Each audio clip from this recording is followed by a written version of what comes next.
All right, we'll be there. Keep talking, then Okay. we're gonna pop right back on. All right. And then 10 minutes in or 20 minutes in, I'm gonna give You want me to wait till you come back? Yeah, and for to that. talk about yeah, this? Okay. I'm gonna come back with the Jamaican guy. Let me get his bill. Yeah, you can do it. You can do it. They know you live. Let me get his bill. don't have You ready to stand go? over. You ready, brother? So 7:50 and you had a president at 1 minute. 9:50. Yeah. All right, guys. So I'm doing a little business. So we back. We back online again. So I forgot what I was saying. I'm gonna try to pick it up now. Oh yes, I was talking about sickle cell anemia. I can talk about any one of these diseases, guys, and what causes these diseases. Okay, thank you, my brother. Respect. Yeah, respect. And I'm telling you what causes sickle cell anemia. Okay, I forgot the name of the research group that did a research and found that over 300 quarts of blood, is it quart or pint? Guys, I got so much information in my brain, I can't hold it all. That's transferred from the mother to the placenta a month before childbirth. So whatever is inside that mom is going to go right into the baby. So I'm going to tell you what causes sickle cell anemia. Write it down. You're going to need to know this. So when your wife is pregnant, you can help your family not fall under these curses of the dragon. So hear me now. Sickle cell anemia. When they clamp the umbilical cord, the placenta of a woman, it keeps throbbing 40 to 60 minutes after the birth of the baby. It throbs like a heartbeat. You know why it does that? The Creator is powerful in His wisdom. Okay, so when they clamp this plus this umbilical cord, before all of these toxins that's in the mother, in the baby, has a chance to come out, right? That toxin is going to stay inside the baby's body, and it's going to cause a problem. It's going to damage his little liver. His liver is not as developed as ours. Even ours, we have problems with it. So um, it damages his liver. Like the little boy that I helped when I got rid of the sickle cell anemia for the family. We're gonna get him on the live.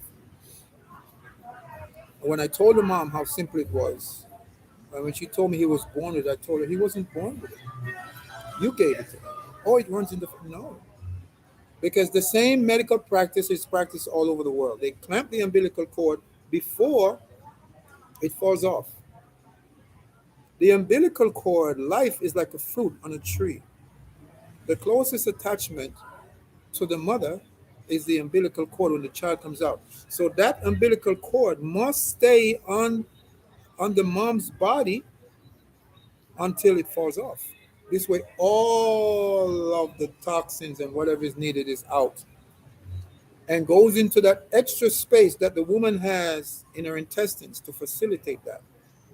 Okay?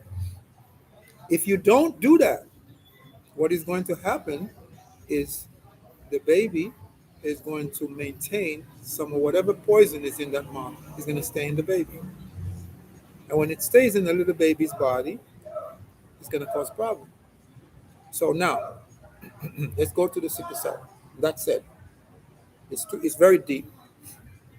Now, everything moves in a circle in life. Everything requires energy. Energy is everything. That's what the war and all over the world is all about. Not about money, it's about energy. What they call currency. The energy of your body. By the way, everything is designed of your body. Every machine is designed of your body. Every system of the world is designed of your body. The sewer system is designed of the lymphatic system that drains your body. Okay? So, the sickle cell anemia, everything is in a cell or a container. Let me break it simple. A cell and this cell contains four components or more. But the three main components that creates life is carbon, hydrogen, and oxygen. Okay? The acidity of the blood and the acid in your body, what does that acid do? The acid attacks the cell because your cell is living in an unhealthy environment. There's no oxygen. It's the same thing with cancer. Cancer is the same principle. So the cell is attacked by this acidic stuff in your body. Whatever you eat, the cake, the soda, the food you're going to the supermarket and buy, none of those things you buy in the supermarket has a contract with your body. That's why you're all sick. That's why you all have high blood pressure and high cholesterol because none of those things has a contract with your body. So what happens? What happens is when the cell is attacked, it breaks by the acid, it breaks the cell. And inside the cell is carbon, hydrogen, and oxygen. Those are the main things. So when it breaks it, two of those atoms is released. Two of those substances released. The carbon and the hydrogen is released. It's left with one. And so it comes like it looks like this, like a C. You know, like a C. After they escape, it looks like a C because there's a hole here, and now they escape because the acid has done that. So now they can't move anymore. They stuck. And this is where people with sickle cell anemia, they get clot. And you get people with get clots all over the body. Very dangerous. So what I did, since I knew the cause and I knew what to do, I went to the supermarket and I bought some stuff in the vegetable stand. And in a month, this little boy was, what can I say? We're going to have the mother on the show. And she's going to tell you, no more sickle cell anemia. Okay? The same thing with cancer. All of these diseases that you have comes from the acidity of the body. pH means potential hydrogen. Remember what I said? Three things in life: carbon, hydrogen, and oxygen. And the cell must have these things. It must have enough oxygen. And what's killing the cells is acid. So if your blood is extremely acid, you're going to have a problem. Okay. I have a friend of mine. What's up, John? If you're watching or you're listening, John is my friend from Colombia. All right. And I met him here in my place. And I told him, he said he has all these, he has, I forgot what the issue that he had, but he has a lot of, from I look at his analysis, what they show you on the CAT scan, that's not the only thing that's wrong. You understand? So he has gallbladder problems, meaning he has stones in his gallbladder. And when you have stone in your gallbladder, you're going to have indigestion. So if you have indigestion, you know why you have indigestion? Because the liver produces bile to help you digest your food. When you stick something in your mouth, what do you think happens when you put in your mouth scientifically? Your body is a scientific entity on this planet. So when you stick something in your mouth, your body has to release hydrochloric acid and all kinds of stuff, and then the liver kicks in and produce bile to help you digest it, along with the stuff that with the chemical that the gallbladder produce. So the gallbladder stores bile. Okay, it stores bile until you put something in your mouth. When you put something in your mouth, what happens is there's chemicals in your body or enzymes that's released and give the gallbladder the signal to spread it out along with the fluid, with the enzymes from my brain is loaded, but just those two things alone is very, very important.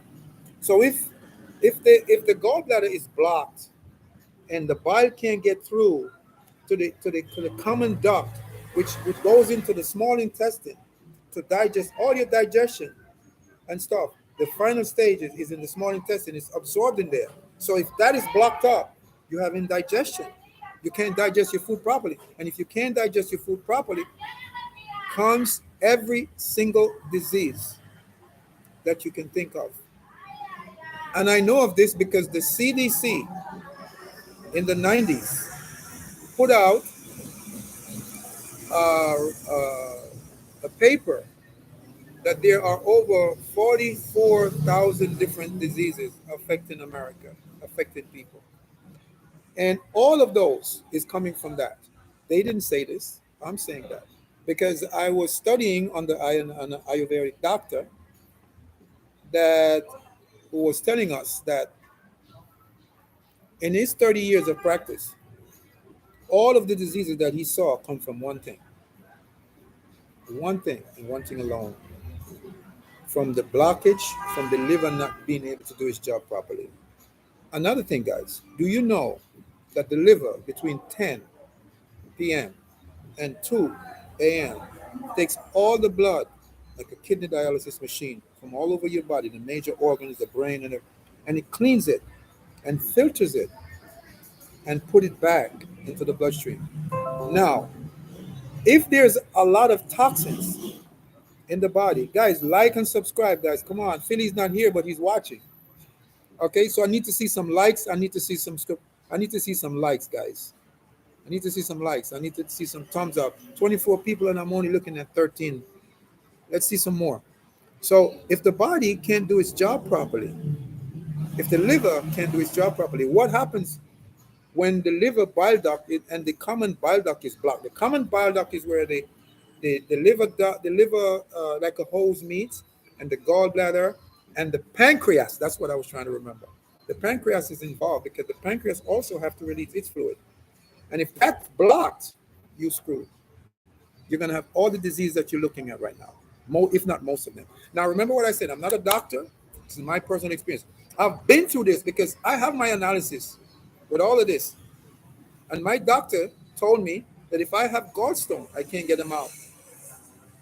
And the reason I don't show them to you on this show is because I can't get to it. But the next time you guys remind me, I'll go get it and show it to you. Or when PhillyDom comes back, I'll go get it and show it to you. So, excuse me. When this is blocked, you can't have any digestion. You can't have digestion. So what happens is the toxins that the liver cleans out, it has to put it somewhere. So what happens to those toxins? The bile attaches itself to those toxins. That's what the stones is. That's what causes the stones. And then when the liver releases them into the gallbladder, that's the stone. You understand? So when it's blocked, you have a big problem. So if they tell you you have gallstones, that is no joke. That is nothing to play with. That's your life. You understand me? So I was talking about John before we got sidetracked. John is my boy from Colombia, and he has these issues, and I'm trying to help John, and I'm trying to let John understand that the most they and he also has what they call I think it's called a nodula, a pulmonary nodula. A pulmonary nodula is a calcification that is on the lung somewhere, and that is caused by the fact that the liver is not doing its job properly. You understand me? Because, like I said to you guys, everything in the body is a system that works together, and if one of them is not functioning correctly, you're in trouble.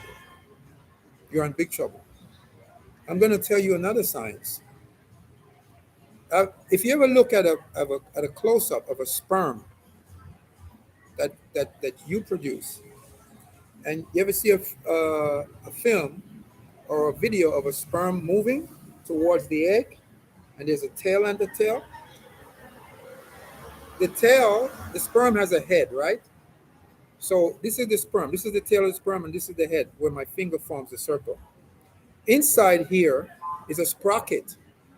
When you see the tail going back and forth, there's a sprocket that moving that sperm forward. Like a sprocket. You know what a sprocket is, right? That thing with teeth. And when it spins, When the tail moves, it spins the sprocket. Amazing, isn't it? And moves that sperm. So, where does all this science come from? It comes from your body. Our people developed this science, found this science back in the day, and it was taken away from us, and it's being used as if it was created by the hybrid Europeans. Now, as I said before, if you have high blood pressure, you're in trouble. It's not something to play with. I have people tell me, "Oh, I have high blood pressure, and then my analysis is good." Can't be good because if you're it over the years, there is nobody that I know of that have none of these diseases that survive. None of them. They live for a while because what they don't seem to understand is medicine is keep you alive because the Most High created all these things. It says, "If there's evil in the city, have I not created it?" Right? He said, "I form light and I create darkness. I kill and I make alive. I wound and I heal." So the supreme creator is the master protagonist in all of this issue. But you have to know how to get in touch with that power and let it work for you. But a lot of you here are so far removed. I'm going to tell you why also. You're so far removed, you can't think straight. Why you can't think straight? The food, did you know that the food that you put in your mouth affect your thoughts? Because like I told you before, the information that you get to think is electrical. It's coming from an electromagnetic field, a giant machine in the universe, believe it or not. There is a giant machine that's doing that.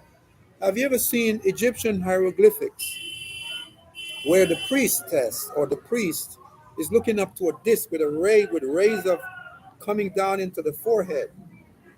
They are receiving the electromagnetic energy. Everything that you are is electron and electrical. Your brain is carbon and copper. Don't let them tell you anything different. It is carbon and copper that's running this system. So it is electrical. What does that tell you when you put a piece of cake in your mouth? What does that tell you when you put a bottle of soda in your mouth? What does that tell you? Okay. Now, I'm not telling you to run out and go be a vegetarian. I don't want to take that away from you. All right? Because a lot of you wouldn't be able to do it. I'm just giving you information to work with so that when the time comes, when you're ready, you can look further and find the answers that you're looking for. Now, um, the food you eat becomes thought. When you take a piece, when you eat something, I want you guys to imagine this. Think of your favorite food. Before you eat that piece of food or eat that food, you didn't know about it, or maybe you knew about it, but you didn't put it in your mouth. After you put it in your mouth, what happens? You think about it, right? You remember it. What is called remembrance. Something brings it back to mind. The electrons bring that information back to your brain because the food is life. The food becomes a source of intelligence in your brain. That's why you get addicted to certain things. You can't get rid of it because you're not in control. You understand me? That's what schizophrenia is. That's what all these different personality in people is. All these things get inside people and they become a phantom. And they speak to people. They speak to the soul as it sits on a throne. Okay? The soul is like a mirror, right? And it can only reflect what goes on around it. And all these different things approaches it. I'm speaking from a spiritual standpoint, spiritual genetics that I experience.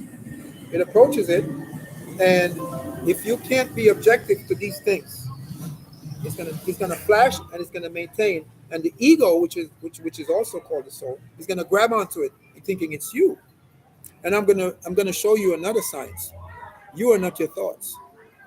You are not your feelings. Have you ever done something and you wonder, did I just say that? Or if you say something, you say, did I just say that? And people have to remind you. By the way, that's why people lie. That's why people deny. Because they have identified with the faceless phantom within their brain so much that they cannot see that it's not them.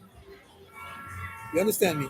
You do things and you apologize and you be like, oh, I'm so sorry. I don't know what came over me, right? because you have two of you into one carcass. Two things. So food is an entity. As simple as you look at food, it's a spiritual thing. You understand me? So be careful what you're putting in your mouth. Just like a woman. A woman also is spirit. So be careful how you treat her. You understand me? Because she will get inside of you and destroy you from inside. That's why a lot of men, they kill their woman. You say, oh, I'm going to sidetrack a little bit, guys, from food a little bit. When Philly come, he can get to certain things. Um, um, a woman. Do you know there are certain scriptures in the Bible that is playing itself out right now as we speak? And if you look around you, especially in America, most of us are Americans. So if you look around you in America, you will see that the men has no rights anymore. They have no rights. The women is in charge of the home. The women, because what they have done, because they know the power of the woman, because of sex, they know the power of that woman. So they take the power away from the man and give it to the woman. You understand me? And so in the Bible predicts this kind of stuff. In Malachi chapter 5, verse 4, I'm going to show you a mystery. Everything I can break down for you. It says this: Behold, I will send you Elisha the prophet before the coming of the great and terrible day of the Lord.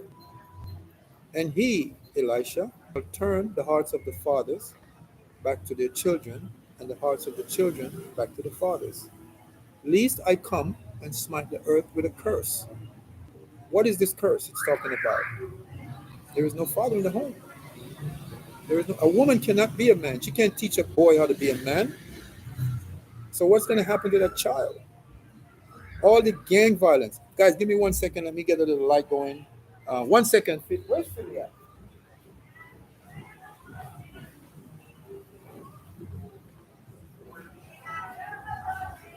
Okay, I'm back. It was too dark.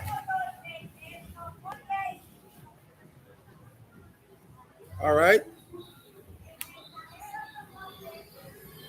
So, I'm trying to get better lighting. All right. So there we go.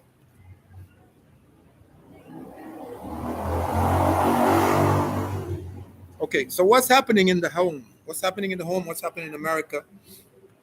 And what's happening to our men and our women in America? Lots of guys come here and they don't like American women. Why? Because the women in America is not comfortable with who she is. So when a man gets involved with a woman, right? You give her a baby, you get her pregnant, you get married. First of all, when you get married, you have a contract between you, the state, and the woman. It's not between you, the so-called God, and whatever. It's the secular contract. This is why they can come into your home and take your baby out, take your child out, and accuse you of abusing your child, whether you're abusing it or not. They will take it and put it into foster home because you signed a contract saying your child is an orphan.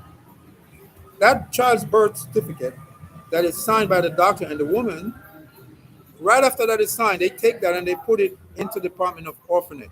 And you don't know that's what happened. So you guys don't understand what you're dealing with when you're dealing with these types of females. That is a part of the system. She's a part of the beast octopus. I call it the octopus because it controls so much. All right. So now, whatever, let's get back to the food now. Now that I touch on that, let's get back to food. Food is thoughts. If you was to eat the right food, your thought would be as crystal clear as ever. But because you're eating the wrong foods, what is happening? We have all these emotional, believe it or not, if your liver is toxic, if it is toxic and acidic, I've discovered that. on my own self. I discovered that. If the liver is toxic, it can't do its job properly. You can't receive information from the electromagnetic source that's bringing you this. Because remember, your thought is not coming from you. Everything is coming from the electrical source. And so, therefore, everything you eat must represent that. I walked into the supermarket the other day in Santiago, and I couldn't find anything that I would like to eat. Couldn't find anything. The shelves was loaded with junk food. And when you look at all of those people, they're all overweight. And these foods, the system has used to control your mind. Believe it or not, these foods are created purposely for that reason, so that you're not thinking, so that you don't think straight, so that they can have control over your mind. And they have it already. You're emotional. You look at your own brothers and you want to beat the crap out of him if he step on your toe. You have no patience. I have a brother the other day. I was sitting down a couple of months ago, and a girl came up to him and asked him for some money. And I said to him, one of the other brother, there was two of them. And I said to him, don't waste your time, because this woman has been out here every day. She don't want to look for a job. He said, don't tell me what to do with my money. I said, okay. And he was so angry. He wanted to fight me. He wanted to, for nothing. He wanted to beat me up. But I don't deal with violence, because my spirit is not that, because I don't eat the food he eats. And I'm telling you for sure, if you think I'm kidding, you change your diet and you see if you don't sleep better, change it. You will sleep better, you will think better, your thought will be straight, because your brain is not made up of no multivitamins. Where is the electrons in multivitamins? Like I told you, every cell has protons, neutrons, and all of that in them, and all that's in your body. So if your body is not being supported with these things, what do you think is going to happen to you? This is the problem in the world, my people. This is the problem. And the problem is, a lot of us don't have enough of our people to promote these things. You understand me? Diet is a major part of us. For example, they talk about melanin. I'll tell you another side of this. There is no such thing as melanin. Anybody that touts melanin, I want you to show me the electrons or the atomic weight of melanin. What is the atomic weight of melanin? You can't show me. Every single person that is dark, that dark is coming from carbon, from the carbon electrons. For example, the indigo plant. You know where the word Indian comes from? The word Indian comes from this. When the hybrid Europeans was released out of Europe and they came down amongst our people, they didn't know what they were looking at. They see these plants, right? And the plants was dark as heck. So when they see our people in America, in other parts of the Caribbean, they call them Indians. You know why? Because the indigo plant has a carbon atom of 15. Look it up. It has a hydrogen atom of 10. It has an oxygen atom of 2. And the more carbon, the darker the person or the object or whatever, the darker it would be. So the darker you are, the more carbon you have. And you need to be proud of that.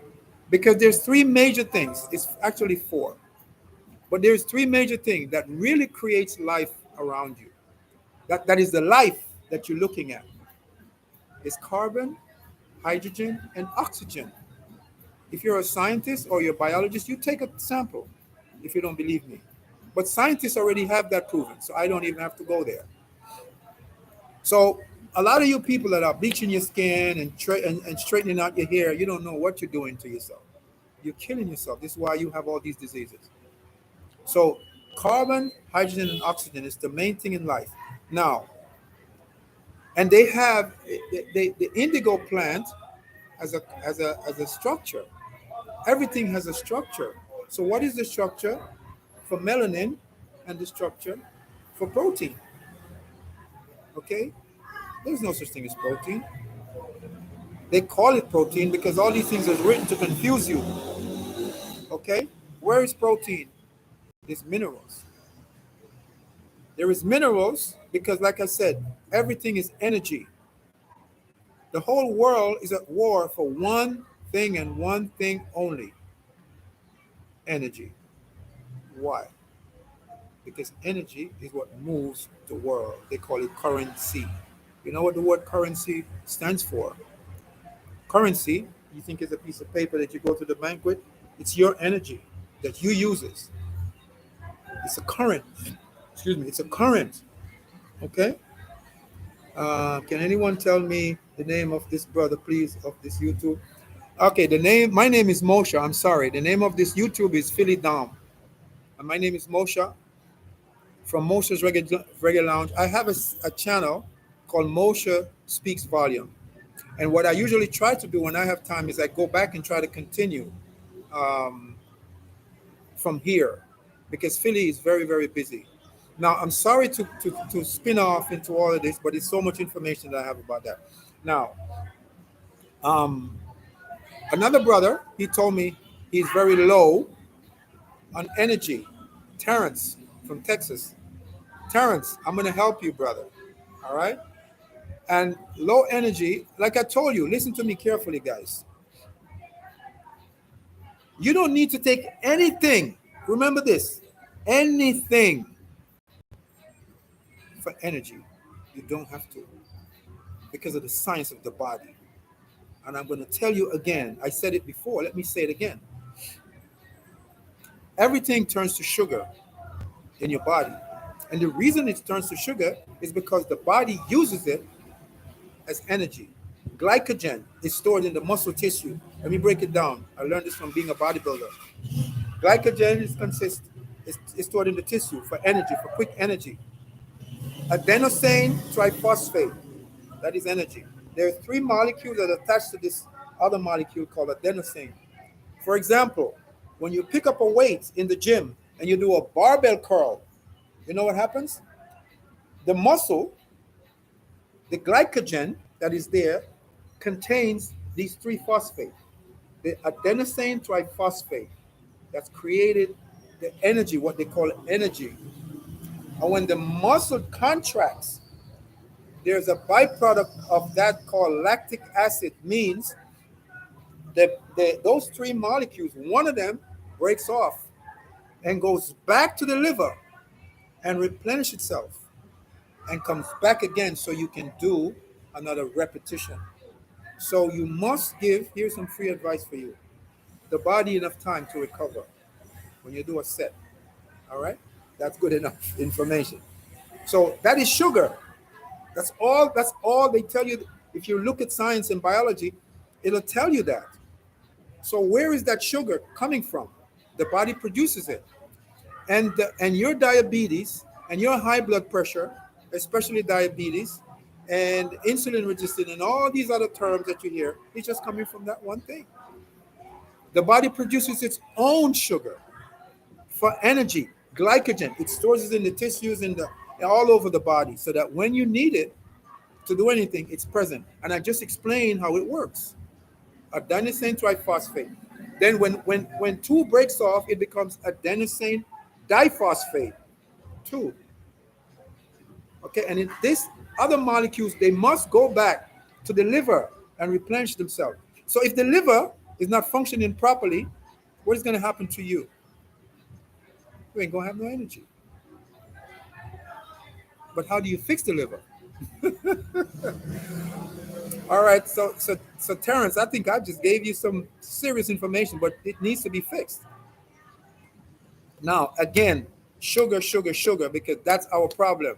Sugar. Sugar is your deadliest, is poison. Even the sugar in fruits is poison. But I'm not going to take that away from you. You need something. But when the time comes for you to change your life, if you don't do something, you're going to have trouble. You're going to have a problem. What else I want to touch base on? Okay. So High cholesterol. They tell you that you was born with high cholesterol. That's nonsense. And it runs in the family. This is my experience. You weren't born with that. You developed that based on the same principle again that I explained to you. The liver, the acidity, and the toxins in the body. If the master organs of the body is not functioning, nothing is going to work. It's just that simple. You can eat all the electrical foods you want. It won't mean anything. Because I know that. Because I'm correcting these issues that I've done over the years. I was a champion bodybuilder. I've won several titles in America. And I was eating 3 chickens a day. I'm gonna show you the video, the photo one day. I'm gonna show it to you if Felix comes back. I'll go get it and show it to you. And I was eating what I thought was very good, but what was it doing? It was metamorphosing. It was changing my genetic makeup, my body. You understand? It changes our body because why? Your body tries to maintain an equilibrium. That's what cancer is. Let's talk about that for a second. Cancer is not your deadly enemy that they want you to think, that they want you to believe. Cancer becomes dangerous when you don't use the time that's given to you to find the right remedy for it, to fix the problem. Cancer again comes from the cells being choked in acid. And what they do to protect themselves, they metamorphose into what you call cancer. And I think I said this before. Do you know that surrounding every cancer cell, there is a calcification barrier that's preventing the poison inside that cancer from leaking out and going into the bloodstream and poisoning you and causing sepsis. Do you know when they say it metastasizes in certain areas and blah blah blah, what the cancer is doing? I'm going to show you the intelligence of the Most High. You guys don't even know. You got to be in touch with this power, the natural mystic within you. You got to get in touch with that. What the cancer does, it moves away from the vital organs of the body, from the areas where it can be most affected, and it finds a place where it can continue, and that's where you get all these swelling from. That's where it comes from, because the cancer is moving away from one area to the next and all that, and it's coming from these metastasization is coming from the acid that's in your body. If it's in the joint, it's arthritis. If it's in the brain, it's Alzheimer's and dementia and all of that. If it's in the stomach, it can be a lot of things. Prostate, swollen prostate, also has to do with poisons in the blood, very microscopic prostates and crystals that comes from the junk that you've been eating, the junk. So what happened? The urinary tract is not natural for the urinary tract to process these things. So what happens? These crystals, they form and they go lodge themselves in the prostate and cause it to prostate to swell up. That's why a lot of people has prostate swollen and they don't have cancer. That's where it's coming from. I'm just making this as simple as I can for you guys to understand. So I'm touching on that. Breast cancer, ovarian cancer. Breast cancer is the same thing. Breast cancer is the fact that the lymphatic system is blocked. And the cells, there are lymph nodes all over your body. There are lymph nodes in strategic areas of the body. The lymph nodes are what drains the poison when the liver does its job and cleans these things out. All right? These lymph nodes is responsible, like a garbage bag, like a garbage container, to take these things and throw them out. But when they get damaged or there's too much acid in the body, it can't do its job no more. So those cells has metamorphosed again into what you call cancer cell. Okay? Trying to keep you alive and prevent you from having sepsis. This is why one of the final stages of cancer is sepsis. What is sepsis? Sepsis is an extremely acidic body that the body can't take it anymore. And this is what happened. Let me see, cancer, prostate. I'm just touching lightly on these things. A little bit of high blood pressure. Let me see if I can read something. Through reading ancient books, I can see that you are well on point with your knowledge. I love the please update your info here online. I want to get connected with you and follow up. Okay, my name is Mosha, and my phone number, my WhatsApp is 829-858-6971. Or you can go to Mosha Speaks Volume. Subscribe to that. I'm going to start doing some serious stuff. The problem is I've just been busy, so I can't buckle down. Some serious stuff on the health of our people. And I want to say what I'm saying is not crap. And the reason I'm saying it's not crap, a lot of people come to my restaurant and they eat my food and they tell me, Mosha, your food energizes me. You know why? Because I cook with you in mind, not with money in mind. If you eat my food, you will taste what I'm talking about. You understand? So, somebody's calling me. So, let me get a sip of water, guys. So, my food, guys, that I cook in my restaurant have all of these stuff in it, like Ayurvedic food, like Indian food. It's the closest thing I can describe because I practice Ayurveda. I practice African science medicine. I mean, not African herbal. I research all of these things so I can know what I'm talking about when it comes to when I bring everything together. So the food that I sell here in my place is not the regular food, but it still tastes good. All right. I'm not saying I'm perfect. I try.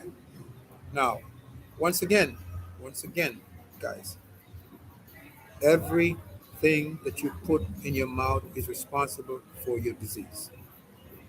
All I'm going to say to you. And it is by design because nowhere in America, except for the few health food store that you can find, you're going to find food that has a contract with your body. You're going to the supermarket. Do you know that none of those food in the supermarket was designed to help you? All the food, a lot of the things that you see that was created to destroy you. Yes. And you will find that out sooner when you are lying on your back. Let me try to read one of these. Please write it down. I'm from the Netherlands, original from Ethiopia. So please write all your information down to be precise, just to make sure. Philly should be back. Okay, let me write it here. Let me see if I can do it. He should be here. All right. Okay, there we go. So okay, I'm gonna write it right in the comment for you. My name is Mosha, Mosha. My number is 8. You got to put a 1 in front of that. 1-829-858-6971. All right. So I'm being I'm going to be a little abstract. See, I see this brother from Bob Love. You should what do you say? You should add vegetarian options in juice bar at your restaurant and herbal. Yes, my brother, I'm doing that. As a matter of fact, as we speak, I'm working on that. And what I'm doing, this is one of my plans. I'm going to do a program where there's a machine that I'm going to get that's going to clean out your intestines. Okay? And I'm going to have all the herbs to help you guys when you come here. So I need to raise some money to do that. That machine is about $7,000. So if I get that machine, you come here with anything. I'll fix it before you go home. And that's a promise. Trust me when I tell you that. And I'm not going to say cure because I don't want to get in trouble. Even though I'm not practicing medicine because I'm not into their drugs. I'm speaking about food and my experience. Everything I say, I need you to go, disclaimer, to your doctor and show him the video and let him examine it and listen to him. You listen to him. This is my experience. This is what I've been to. I'm gonna find when I get all my stuff out of the storage. I'm gonna show you the analysis with all the things that was wrong with me. I'm gonna tell you what a doctor told me. I have hydrocele that I have from years. That's what I'm trying to tell you. I'm trying to correct it. All right. And you know what the doctors wanted to do? They wanted to take the sac out from around the testicles. And if they take that sac out of there, they remove the sac, where is that fluid going to go? Where is it going to go? So because I know better, I said no. I will wait and take my time and fix the issue myself. When the creator gives me the correct information, I will take care of it. And it's a good thing I didn't let them do that years ago before I have all the knowledge that I have now, because I'm discovering where it's coming from, where the fluid is coming from.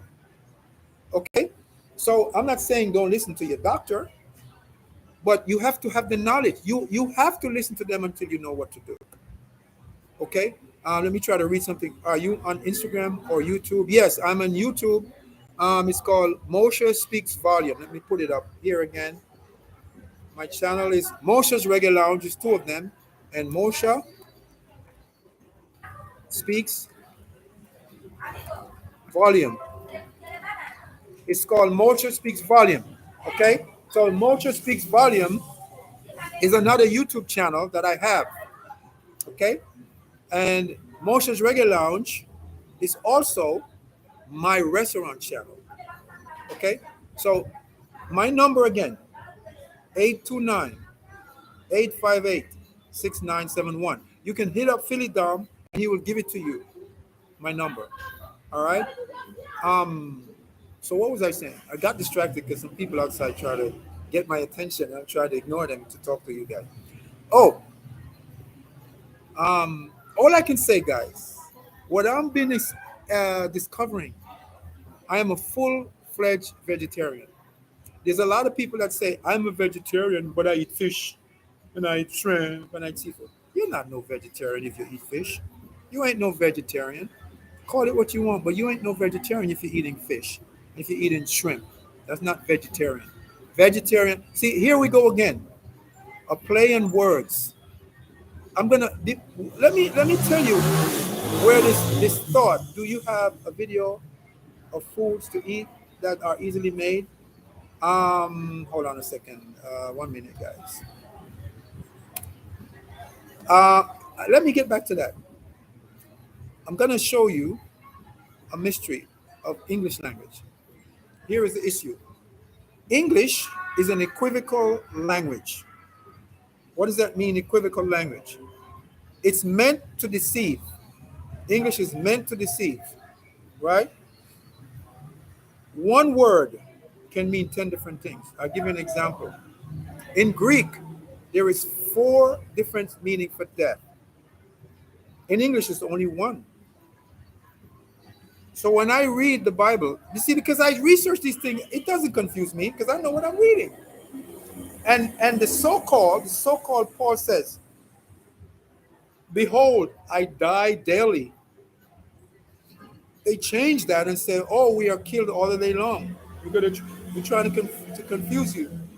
When he says the original transcript was not like that. It was not written in Greek. Okay? So when he says, I die daily, what is he talking about? Again, energy. Here is the energy. Have you ever noticed when you get angry? What happens when you get angry? You get emotional, right? Life. You come to life. But it's a negative type of energy, right? So you're alive. But if somebody make you angry and you don't come down from your state, if you can see the phantom coming, if you can see the offense from a distance, which you will be able to see the offense from a distance, and you step back within yourself and watch that offense, it'll move away from you. It won't invade the soul. So you will become what they call patient. What did they say? They said, no one is perfect, right? But practice makes perfect. So you must pick up a good habit and practice it. So if you want to walk on water, practice patience. And through patience, possess your soul. And what I mean by that? Life is full of the shortcomings of people. You would like when you offend somebody for them to forgive you. And how do you forgive? Do you yell back? Do you render railing for railing? Do you want to fight, punch the person? That's where our problem is. That's where our hatred for our people comes in, because we don't have no love for each other, because we don't have the spiritual connection anymore, because we're eating the wrong food. I'm telling you, bro. I know what I'm telling you. And I can prove that. And I want to prove that if the Most High will. I would prove that. I told, a brother was contacted me from Africa the first time I came on the show. And I need him to contact me again. He's from, I don't remember, Uganda. I told him this. I said, you give me 100 people in Africa and a piece of land, and I will change the health condition of our people in Africa. I promise you that. And I mean it, because I know what I'm doing. Food is everything.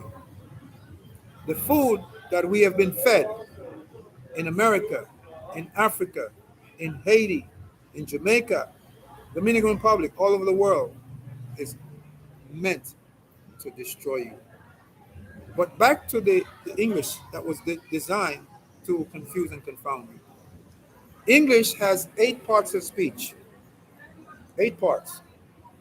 A lot of people, a lot of our people, they're graduating from school, but they can't read. They cannot read. And what do I mean by that? Do you think just because you can say, okay, Ukraine is being bombed by Russia, blah blah blah blah, or America did this, you think that means you can read? I'm going to show you something. If you don't know the science behind English, you will be confused. The word black, what do we refer to all over the world? Black people. But you ain't black. Anybody, any one of our leaders that keep referring to you as black is a traitor. He is a traitor. Okay? And I'm going to tell you why. The 14th Amendment citizenship is for black people. That's why they say you are 2/3 or 3/3 or 1/5 of a person. They're not lying, so don't get angry when a senator gets up there and tell you are 1/5 of a person. Because you have taken on an identity that is not you.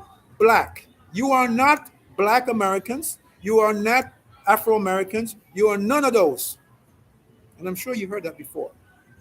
Now, if you speaking English, you cannot prove to me that you are black. I have a dictionary and I'm going to get it and I'm going to prove it to you. All right? But let me see if I can do it through your imagination. In this dictionary, Webster's 1828, Noah Webster's History of the English Language. Okay, he's here. Let me make this point. Philly, you have to sit in the light so the light blocks, because I was blocking the light. Come on. Oh, he's back, my boy. He's back. Yo, you got to make it dudes watching it. They like, yo, boy, let them chill. Like They want me to chill? No. They say you saying good stuff. They listening to the info. They like let them sweat. Like, yo, think Philly ain't. Oh no, I'm good. I can handle it. No, they say you handle it. You can go. I'll be all right. Yeah, go sit down. Be good. But I wanna, before I touch this other point, guys. Touch that. And when you come back, we're gonna do this. Yeah, I'm gonna do your thing. Go ahead. Take your time. Okay. Take your time. All right. Philly breaking my concentration. I'm gonna slap him silly. You know what? Somebody remind me what I was talking about. Okay, let me read this first. I'm good, nice brethren. Me ranking into bueno que estamos es canal mi siento había taquia. I don't know what language that is, but I'm sorry. Alex Antonio Vargas. I'm good, nice. But it's all mixed up. Philly, bro, I didn't know it. Mosha, oh my goodness, I'm trying to read something.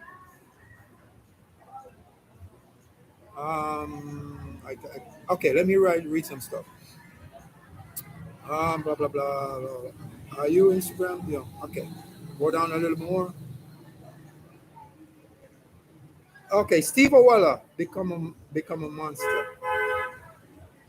Become a monster. I don't understand what that means. Become a monster. Philly, bro, I didn't know it. Mosha, you wouldn't. Mosha, you would. I've posted here tonight. I can't see it. Um, blah blah blah. You're talking about the English language. Yes, thank you. I was talking about the English.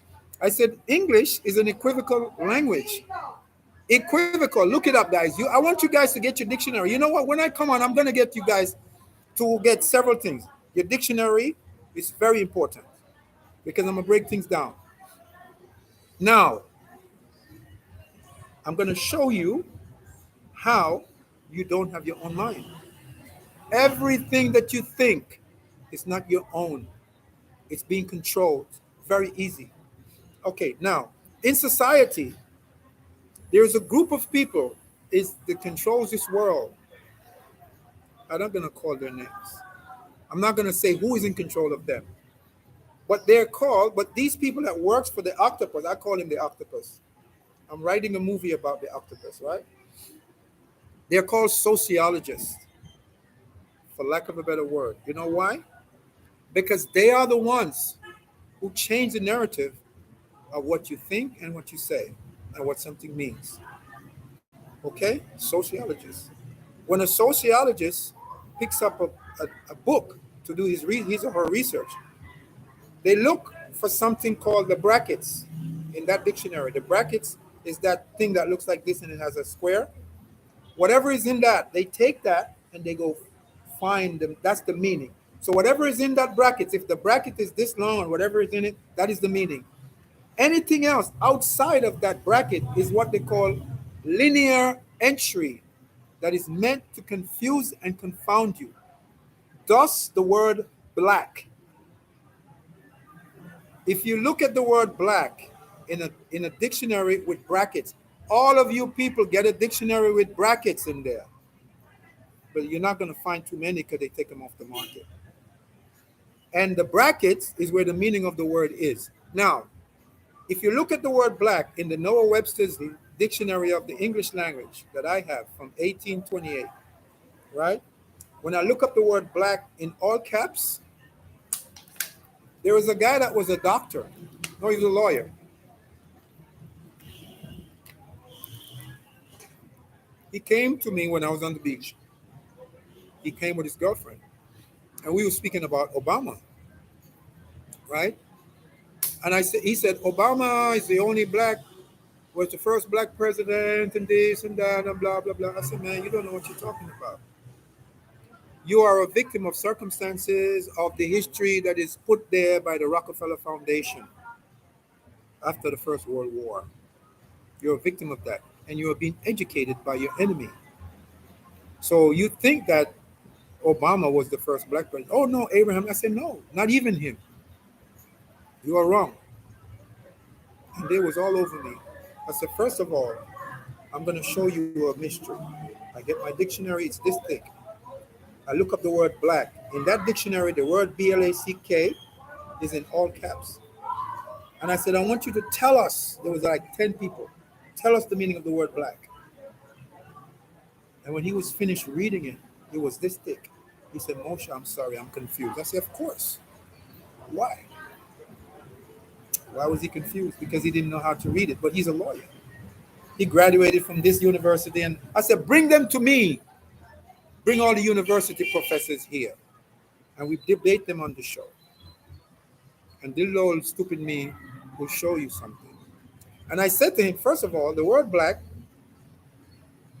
and as a matter of fact, you know how long it took him before he could even start reading? Because every time he started, I tell him to stop. He goes back. He didn't know he thought I was trying to confuse him. I'm trying to find a pen. Give me 1 second. Okay, I got a pen. So let me show you how the word black was set up in my dictionary. Okay? Let me show you how it was.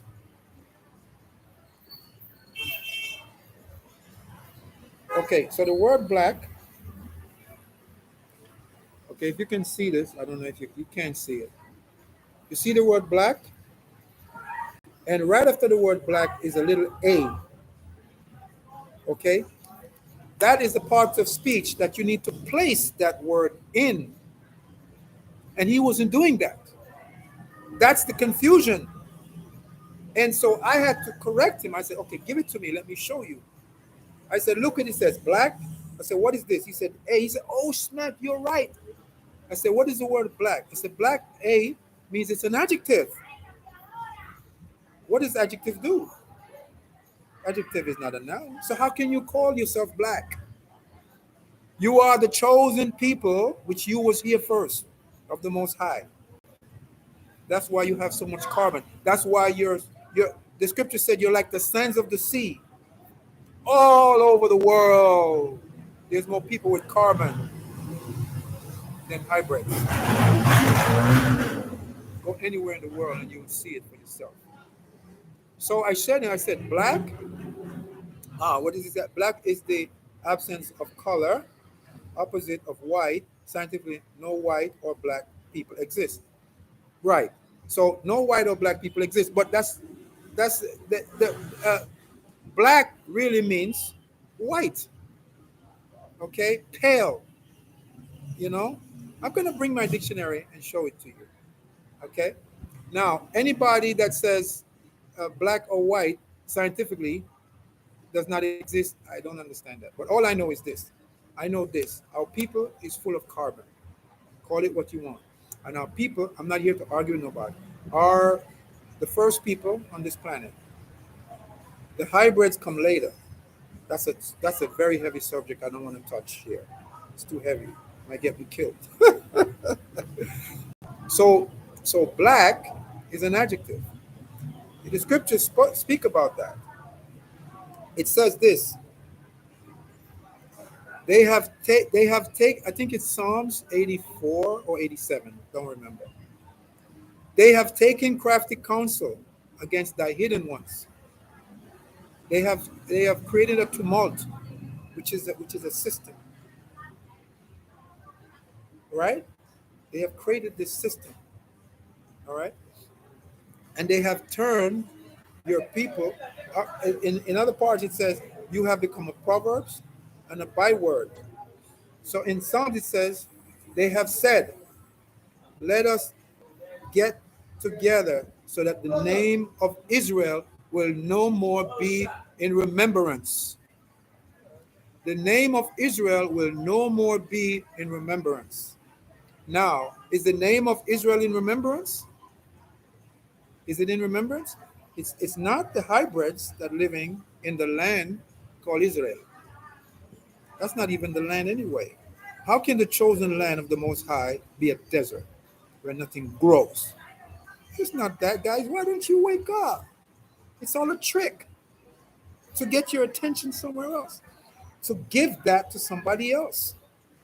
But I know because I've done so much research. It's like this.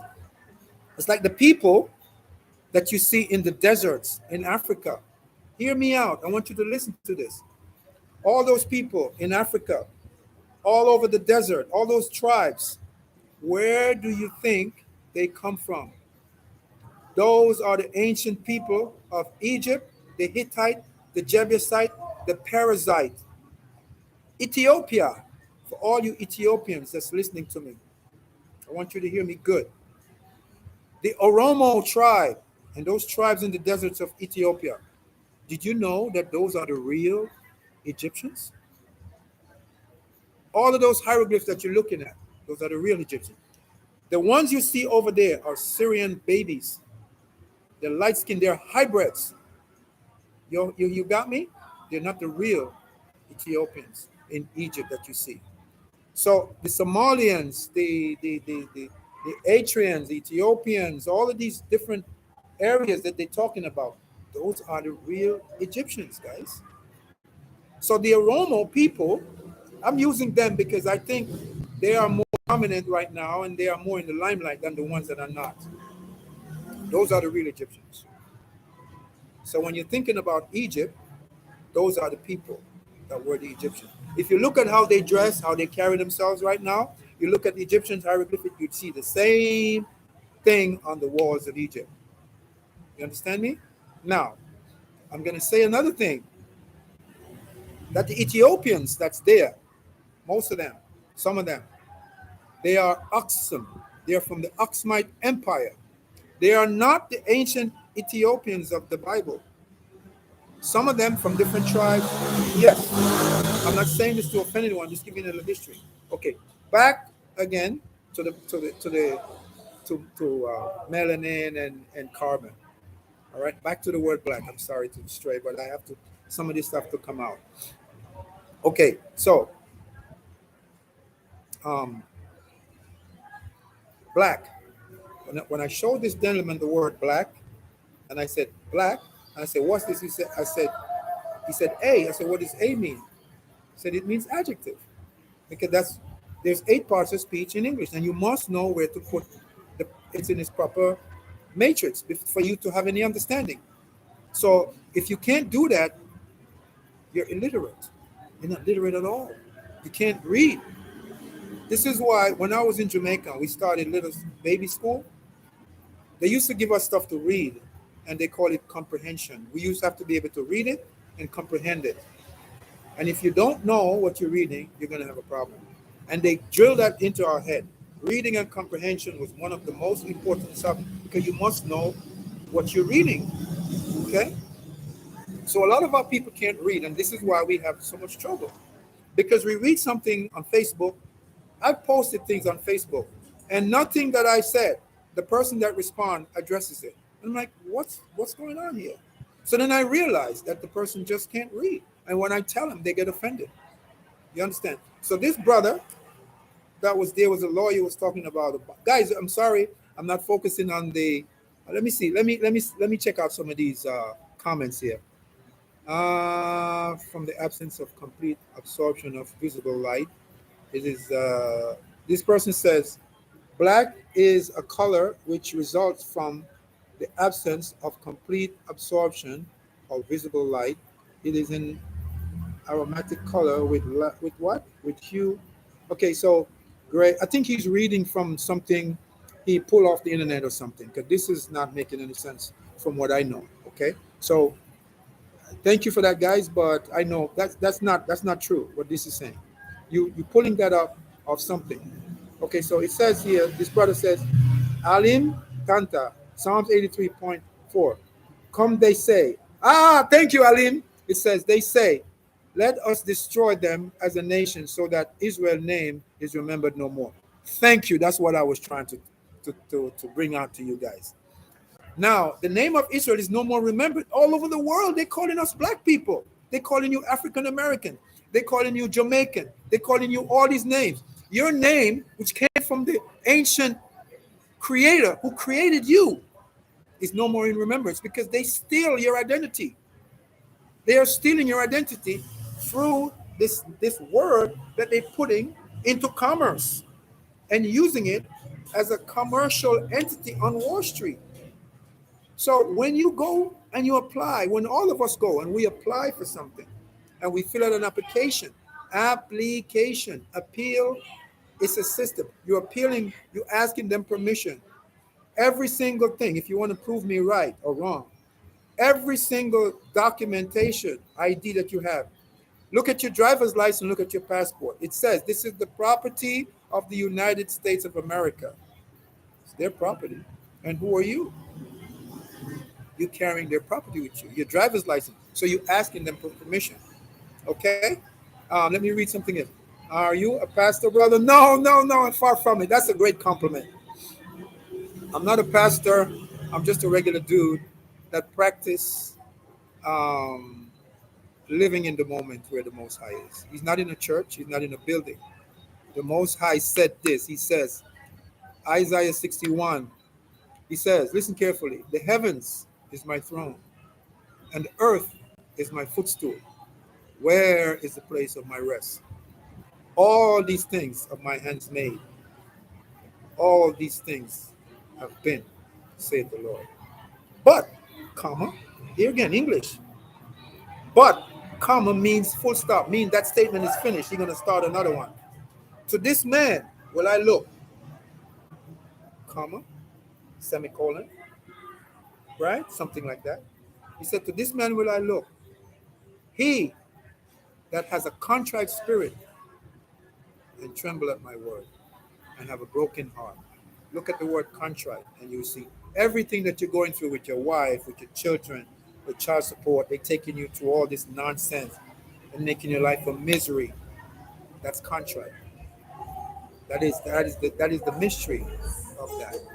Okay? That's who the Most High look to. He's not in a building. He's not some hybrid European hanging on a wall. It's a hybrid. He's not even the original man. They call him mankind. He's a kind of man. This is why he doesn't have a thymus gland. Thymus gland is responsible for empathy, sympathy, sex drive, and a host of other things. He loses that gland at 8 years old. He can't maintain carbon. This is why they took iron and calcium out of your diet. Because you have this much carbon, Adam, you need iron to facilitate. Iron, listen to me, is the only mineral in the human body that attracts all other minerals to itself. Because it's an electron, it's an electrical electron mineral, it's electric. They took it out and they created another type of iron created by them. When you use it, you get bind up, you can't defecate. And if you can't defecate, toxins build up in your intestines. And when toxins build up in your body, you have issues. You get sick. That is the secret that's living under the octopus system. Let me read some of these things that the brothers talk that there. Why do you ask such at Rochelle? I don't know. Why do you ask? I don't know what that says. What you think about Putin bombing Ukraine? I think Putin is doing the right thing. What you think? Oh, well, I want to address that. I'm not into politics, but I'm going to tell you something that's very interesting. Hear me out, guys. Listen to me very carefully. I'm not into politics, all right? But a lot of people don't realize what's going on with this situation in Russia and Ukraine. Ukraine belongs to Russia. The people in Ukraine speaks Russian. You understand me? Ukraine was separated from Russia back in, I think it was after the first or after when Russia broke apart, I think. Don't quote me, because that's not what I came to talk about. So I didn't maintain the information in my brain. What I think about that, listen to what I think. There is a quote, and I'm going to quote it for you if I can remember, and I want you guys to listen carefully. And it's just a question I have, and I want you to ask yourself the same question. And I was shocked when I came upon that research. And it's only I'm quoting, and it got me thinking. Hitler says, I will start World War III from my grave. His soldier asked him why. And he says, because when the world wakes up and find out what I'm trying to save Germany from, then they're all gonna join together, like the Bible says. What did he say he was trying to save Russia from? I mean, Germany from? The so-called people in Israel, the Zionists. Okay, that's what he was trying to do. Also, did you guys know that India, Asia, a lot of other countries was fighting with the on Germany's side? I was shocked when I found these things out. Also, Hitler says at the end of that statement, he says America has stolen God's jewel. I want you to pay attention to this side of what I'm going to say. Forget about the first part, because you can have these fake facts checker that works for the octopus comes online and tell you, oh, did Hitler say this, blah, blah, blah. These facts checkers are enemies of reality and enemies of the people. And I know that. They work for the octopus. Okay. So he says, America has stolen God's jewel. So the soldier asked him, who are God? What do you mean? He said, they have God's jewel. Who are they? Hitler says, America has taken the so-called black people, so-called again, and have them on a camp sort of thing. They have them. Those are the real Jews of the earth. That's what Hitler said. They're going to have these factions to say he never said that. But I know he did because I know history and I studied it. We are that. The Bible talk about that. So there's some truth in what he said. He says America has stolen God's jewel. You people are the jewels of Creator. You don't know yourself. You don't know how much power you have. You know how much power you have coming together. I am the first Jamaican restaurant on this island. And let me tell you something. I am the first one to lock my door and leave America and come here in October 31st, 2010 and open my restaurant. There was no other brothers here when I came. I didn't even speak the language, but I saw something. The Most High gave me something like he's given me a lot of things. I'm not even sure a lot of the stuff with you, okay? He gave me a lot. And when I came, you know what the guys used to do who used to come here, the brothers? They used to gather at my restaurant and the beach. Ask some of them. Some of them might be watching. And they used to say, Mosha, we know your food takes a minute. Go get the books out. And we used to have classes on any subject I could talk about. Those are the type of brothers that will come here. The brothers that are coming here now, they are different. And this is why we can never find our place in power in this world, because they don't know how to stick together.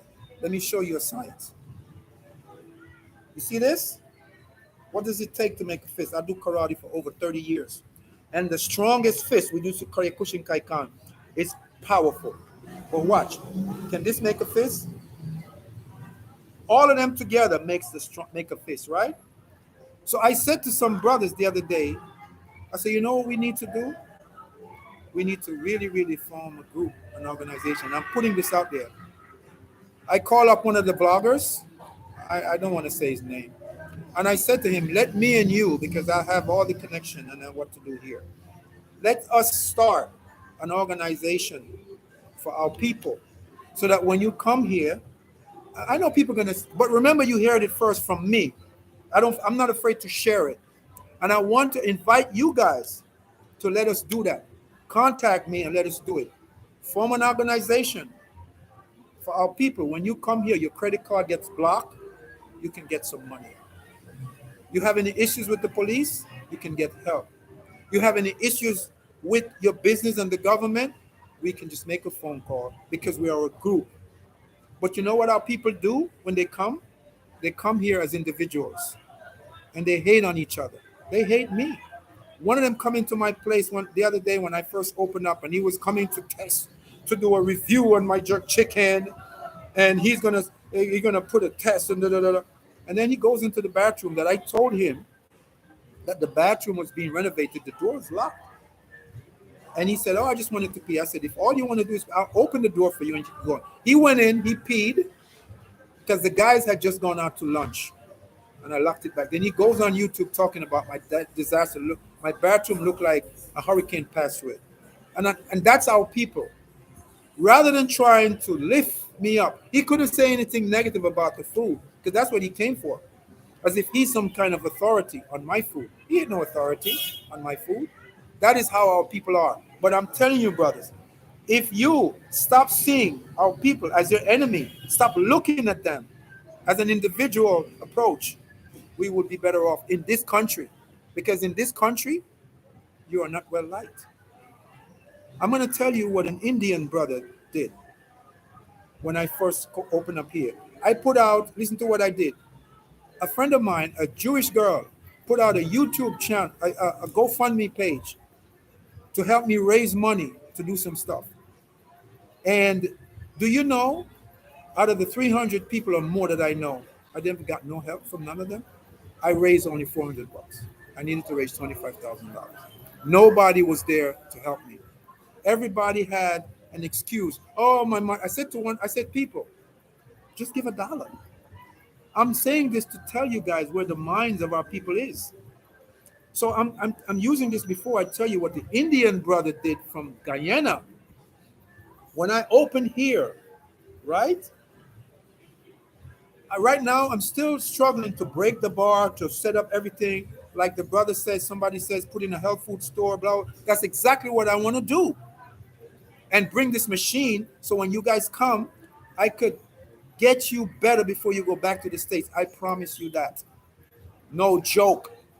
I could give you something to get back to. And he came in here and he said, Mosha, you know what? I'm going to send some guys here, some Haitians, to break this down for you. He said, I have 2 stores. I have a store in Montellano. We sell a colmado. It's like a little supermarket. I get every liquor from the companies. What I want to do, I'm going to help you. I'm going to help you set up your bar, right? I'm going to give you all the stuff you need for the bar, and I'm not going to take no money from you. At the end of the week, we're going to come and do an inventory, and that's when you pay for what you sell. I said, wow, Indian brother. And I said, that was one example of what happened that I learned. I said, look at this. And I realized this is how other nations get so strong. The Chinese, the Indians, this is what they do. I had a vision one night about a synagogue that when these so-called Jews goes into the synagogue, all they talk about is business. All they do at that particular meeting, they have a point where they say, okay, Ralph is opening a basketball company, and we all need to know about it. All the people who want these products going to buy from him. One of them is opening a factory that sells apples. That's what they do, and they support each other. Us in this country, all I get is people that are jealous of me. I paid my dues here, guys. They are jealous. They don't come and support me. There's a lot of brothers that support me, that knows. But the majority, I said to my brother one time, I said, if 50 of these guys come and buy a bottle of water for me for 50 pesos every week, in a year or 2, I could build a hotel and house them for $25 a night. Classic hotel. Buy a van to pick them up from the airport. We could have our own economy right here. We don't have to be coming here and getting ripped off and paying all this big money at all these big places. But no, they wouldn't do it. You understand me? So why are we in this position? We can't blame nobody but ourselves. I was given a plaque for the honorary Q, and all of these so-called Qs, they don't even know the meaning. Used to come. A lot of them used to come and say, where you get that? That's not given to everybody, blah, blah, blah. I said, well, you should come here and say to me, you know what, brother, since it's not given to everybody, congratulations. How can we help you? But he was ready to fight me and say, I'm going to rip it off the wall. I said, come on in, rip it off.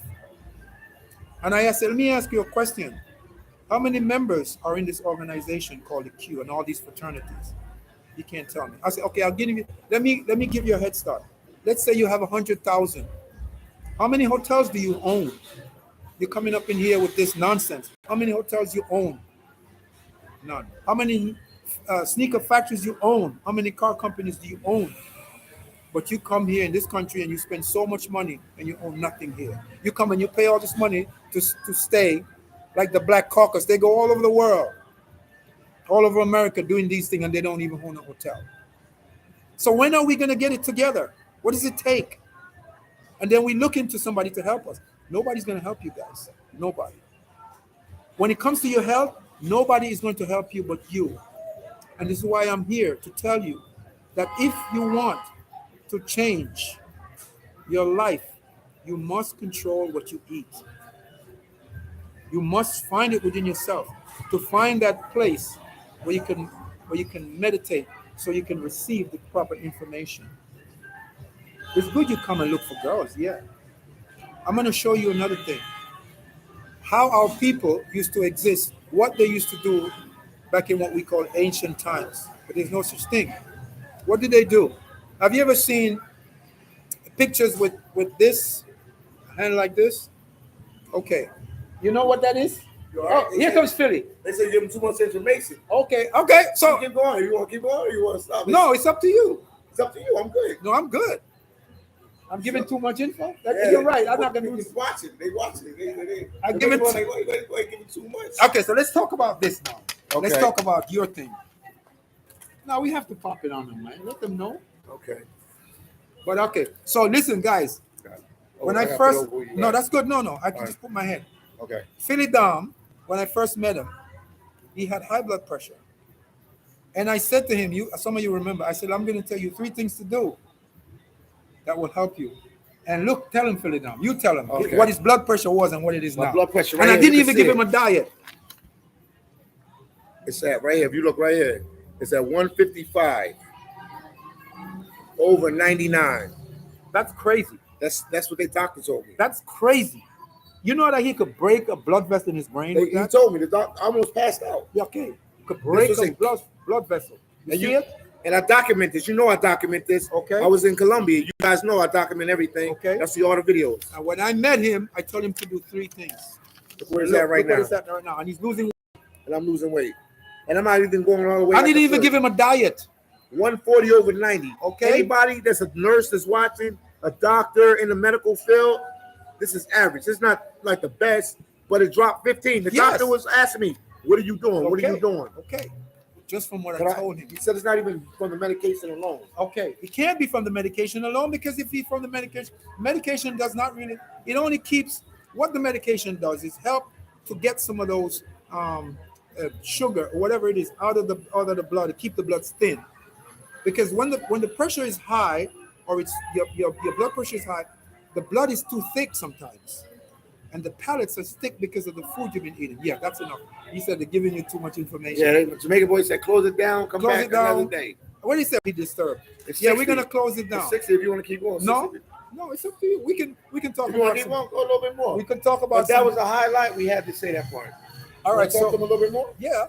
I'll come back in 20 minutes. All right. That's because he want to do it. If he ain't want to do it, it's over. So come back in 20 minutes. So guys, listen to what I might ask you guys out there. I want to build a website. So anybody out there that knows how to build a website, I need you to help me to build a website. Because I'm going to build a website where I'm going to have all kind of natural products. I'm going to pick up where the man left off. And you know which man I'm talking about. I'm going to pick up from there. And then some. Okay? So anybody who knows how to build a website, I need to get that done right away. My name is Mosha. My number 829-858-6971. If you want to reach me, you can reach me through PhillyDom, whatever issues you got. But remember, I'm not a doctor. I'm not a doctor at all.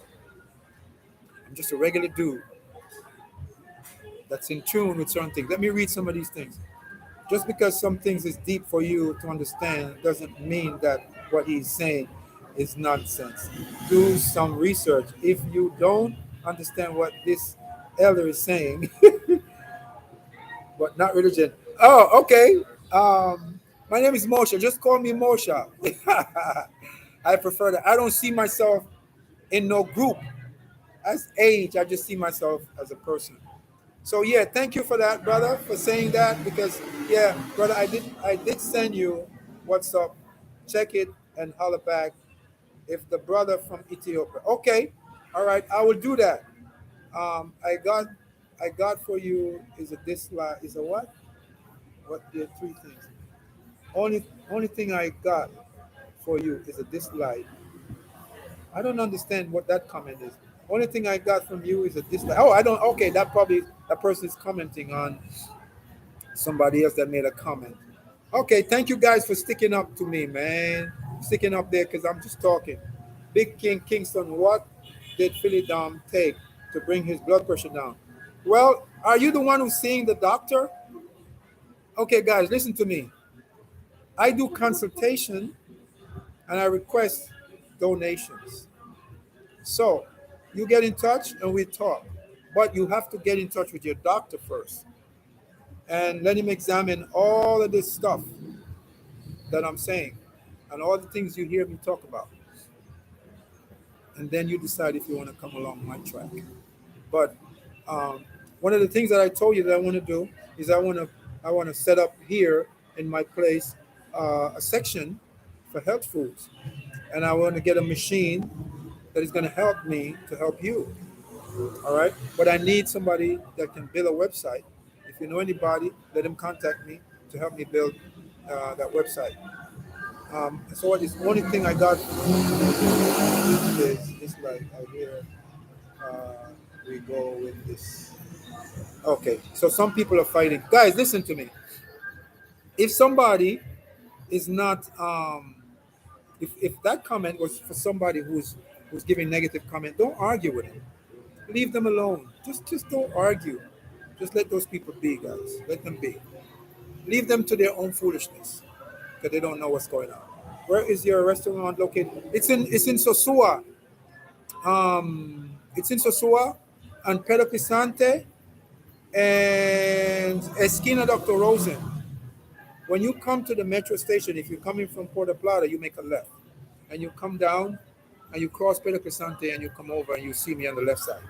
We're putting up a big sign. If you're coming from Cabarete, you make a right at the light when you get to the metro station and you can't miss it. Let me see. Ha ha ha. He is talking to you. Where is your restaurant? Let me see. This is what I'm talking about. When our people get together, we always fighting. Why are you guys fighting with somebody? Just because some things is deep. Well, keep talking about food, but religion and race. Congratulations, Philly.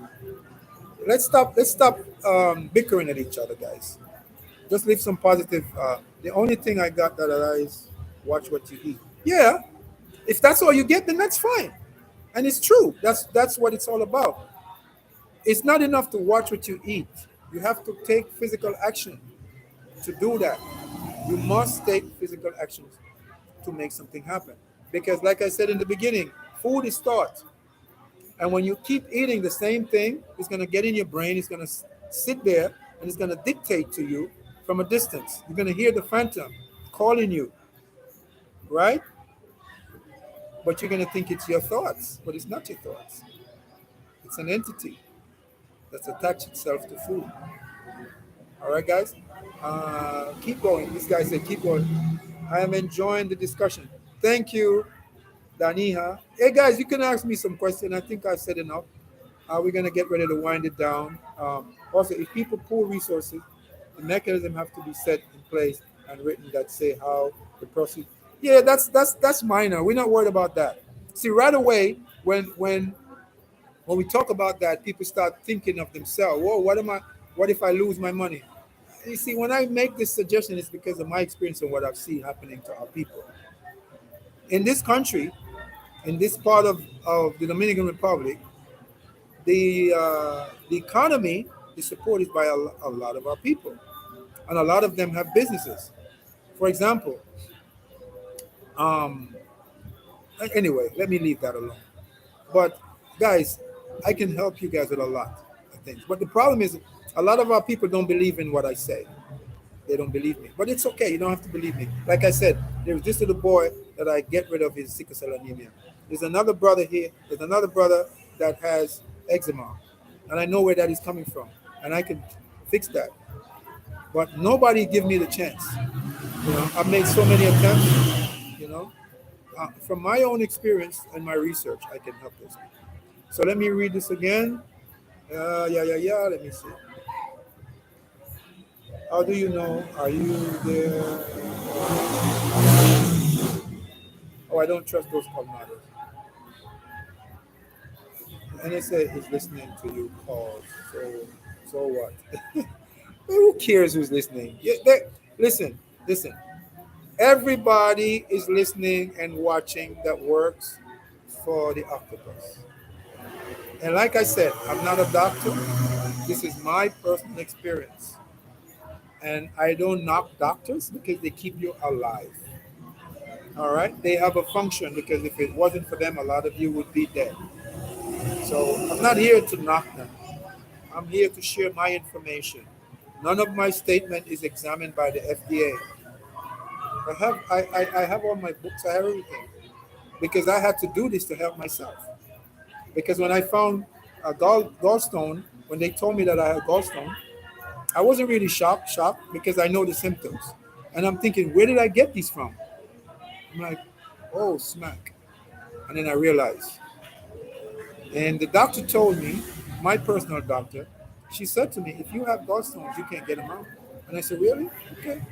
3 months later, I didn't go back to her. I went to a gastroenterologist. I showed him the analysis with the gallstone in it. And he looked at the analysis. Damn, how did you get these out? He said, you can be rich. I said, I did a protocol, a detox protocol. It's a special one to get them out. All right. And so, yeah, I got them out. But it's a process that's have to keep going because we are surrounded by toxin, and poisons every day. We are surrounded. Hello, my dear. Come over here. You're not. You're just gonna say hello and leave. You don't want to say hello to my. Okay. All right, Tira. Yeah, I love you, baby. All right. That's a friend of mine. She always pops in to say hello. She don't want to be on camera. So let me read again. Together we are stronger. Blah, blah, blah, blah. Do you have a channel? Yes, I think I answered that already. So we have 56 people on. Oh, good. And we have 63 likes. Beautiful. Now, my channel is called Mosha Speaks Volume. I want you guys, all of you people, to go and subscribe. Like and subscribe. Also, Mosha's Reggae Lounge, my food, my restaurant. You speak like a Native American. Thank you. What's wrong? Okay, let me see. I don't know who that is. Where is PhillyDom? Did you kidnap him? PhillyDom, you hear that? They ask if I kidnapped you. You better get back over here. He's somewhere. He just leave it to me and left. About getting Ukraine. Give up. Okay, so what does it say? That's true. Those Irish people destroy countries. Well, they are bombing Africa every day. No one of you is asking about this. My African people. Come on. Yes, that is true. And listen to something else. Listen, this is my point. Exactly. We have been conditioned not to think of us. We have been conditioned to think something different. I said this. I say Haiti, for example. Haiti should not be in the position that it's in. Okay? Because Africa should come to the aid of Haiti. They should make Haiti a part of the African Union. If they didn't done it, do it already. And if they did that, they should bring resources and help Haiti and bail them out. We don't need hybrid Europeans to help Haiti. Africa can do it. So what's going on? So like the brother says, what they're doing in Africa, nobody's asking that. Well, brother, you know what? It's not their fault. It's what they've been trained and conditioned to think because of what they see every day in the boob tube. They've been conditioned by CNN and all of that, how to think and what to think. You know what I'm saying? So, okay, let me read. This brother overstated about the quantum language, grammar, Spanx. Very interesting. I wish a lot of people should stop asking nonsense questions and overstate the knowledge this brother has. Thank you, my friend. Yeah, I know about language. Language is, when people come and act and talk to me, they get angry. You know why? Because they're not in the moment. They're not aware of what they're saying. They're not aware of the phantom that speaks and the conditioning of the linguistics that has become their lingo. So your lingo is English, Spanish, French, whatever it is. If none of those is your language. And if those are what you speak, you are a Greek. You're not who you're supposed to be. And if that's who you are, your thinking is going to be that. You're not going to think like you should. And this is why we can't get it together. Okay, let me see if I can find some more. Two sides of the same coin. Let me see what this. Why do you act such blah blah blah blah? What do you think about blah blah blah blah? I am from Ghana, South America. I'm from Guyana, South America. All right. Okay, respect to the person from Guyana, South America. So Philly, come over here. Let's get this closed up. I think I've said enough. The next one we do, I'm gonna try to get the lady here that with her son that I got rid of his sickle cell, that he don't have sickle cell anemia anymore. They used to have to go to the hospital with him every so often to clean his blood. And based on my experience and my little knowledge, I went and I bought some stuff for him and fixed it. Okay? So I'm going to try to get her to come and she can tell you. Let me see. I am from the Netherlands. Okay, that's further up the road. So, Philly, where are you? Time to go. What do you think about Putin? Blah, blah, blah. Okay. So, let me see. What else can I touch on? I think I don't want to get any deeper on that. I think that's enough. If you guys have any questions, I'll wait for some questions and see if there's anything else I can find to talk about. We have 54 people on. We got 69 likes. So, you guys have any questions? My name is Mosha again. My phone number 829-858-6971. My channel is Mosha Speaks Volume. It's new, and my regular channel with a lot of with a lot of people that taste my food is called Mosha's Reggae Lounge. So you can go tune into that. That's about food and some other topic. But Mosha Speaks Volume is something I'm starting new to continue from this forum, okay, so people can understand more and get a little deeper. But I haven't had a chance to give attention to it because I have been so busy trying to get this place organized. What do you think about? Okay, guys, you don't have any question? Uh, Let me know. Let me go down some more. Okay.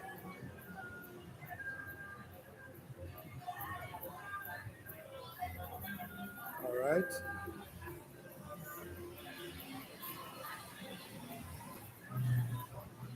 This guy asked me, "What would the CIA do to me, Bonnie?" I can't get into those questions, man.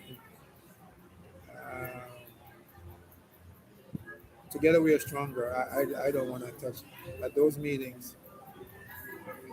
Okay, you are correct. All other ethnic resources together. The one thing about them, though, is they do not steal from each other or use money for unintended purposes. Double-edged sword. Well, I disagree with that. You don't know if they do that. I had an ex-girlfriend that was from Korea, and we were sitting in one of the restaurants, and a group of Koreans walked in and robbed the whole restaurant from the Korean people. That's my experience. So you can't say they did not steal from each other. We don't know that. Okay? They do that. Okay, what else? The only thing I got from this, blah, blah, blah, Shelly knows things, upgrading his knowledge every day instead of being on Instagram wasting time. Okay, so Alam Tanta says, well, he says he knows things through reading, upgrading his knowledge every day instead of being on Instagram wasting time or watching television. I like that. Yeah, if you come here, you see me sitting at my computer. You know, I'm trying to. If something is said, I go research, and I have lots of books in storage. You know, I know so much that I stopped reading. I was going crazy. You know, I found out so much. Mosha, okay, Mosha, thanks for your wise words, brother. Thank you, El. May the Most High guide and protect. Keep going. We will talk about food. Blah blah blah blah. Asuela. Hey, Steve, listen. Hit me up with what I ask you for, and we're gonna see what we can do. And what I want to do with you, Steve, I want to do a video. I want you to do a video and keep it with all of the elements that you text me about. Okay? And then we're gonna watch me. I don't want to say. Keep my mouth shut. But I want you to do a video. I want you to hit me up later when I'm done, because I have a little time. I'm not so busy after this. Because you know what you Steve, your situation appeals to me a lot because I feel it for you. I feel that you're suffering a lot from this illness that you have. So I'm going to try to help you. Keep talking about food, but religion and race. Just because something is deep for you, blah, blah, blah. Okay, so what? Now, let me see where I'm at. Brother, did you send you what's up? Check it and okay. It's like Big King Kingston. Okay, so Philly, come on back. Wait, we can. Let me see. Okay, here we go. What do you think about Moringa? Ah, okay. Awesome, sound great. I'm from Guyana. Tomorrow I'll be in Mosha C with Philly. Okay, great. How to get rid of sugar cravings. What are your thoughts on vaccine? Well, I'm not no doctor. My thought on vaccine, I'll keep that to myself. All right. But all I know is this: your body has a natural defense. Natural defense. So I won't make a comment on there like this because you know I'm not against it, but I have my own take on vaccine. All right. So how to get rid of sugar cravings? How to get rid of sugar cravings? First of all, you have to go to a doctor and get an analysis done because sugar cravings could come from a lot of things. You know, could come from maybe you're diabetic, maybe you're pre-diabetic. So you need to go get analysis first. I can't give you medical advice here because I'm not a doctor. I'm just a herbalist, a naturalist, a natural herbalist. Okay, so what are your thoughts on vaccine? What's the best thing for erectile dysfunction? Why don't you hit me up? 829-858-6971. That's my WhatsApp. Send me a text and go to my YouTube channel, Mosha Speaks Volume or Mosha's Reggae Lounge. I'll try to address that issue on a private level. What's the best thing for that? What do you think about moringa? Well, moringa is a hybrid plant, and hybrid plant produces acid. Okay, moringa is not electrical. Not electrical. Okay, that's all I'm going to tell you. I remember what I said about the body being electrical. I don't use moringa. I don't use none of those things because I know better. I don't eat meat. When I go into the gym, you should see me in the gym. I don't eat meat. Where is my energy coming from? Okay? All right. Awesome. Sounds great. Thank you. Right, Mosha, I am getting the paperwork from the doc office. Okay, good. Good, Steve. Get the paperwork. Let me just look at it and send it to my email address. I'm going to send it to you so I can look. Again, I'm not a doctor, guys. I'm a herbalist, all right? And I've been researching herbs. I'm a champion bodybuilder, guys. I have won titles in America without all this. You understand me? So I have done my research. Trust me when I tell you that. Okay, let me see. Uh, okay. Yeah. You send it to me. Send that to me and by my email. I'm gonna text you my. I'm gonna WhatsApp you my email. As a matter of fact, let me do it here. Let me do it right here. Here's my email. M, that's a capital. It's not a capital. It's M Reggae Lounge at gmail.com. Send it to me there. Send it to me there, guys. And again, my name is Mosha. Okay. My Mosha's Reggae Lounge.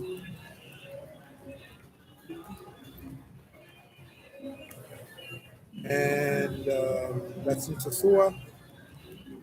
My phone number is 829-858-6971.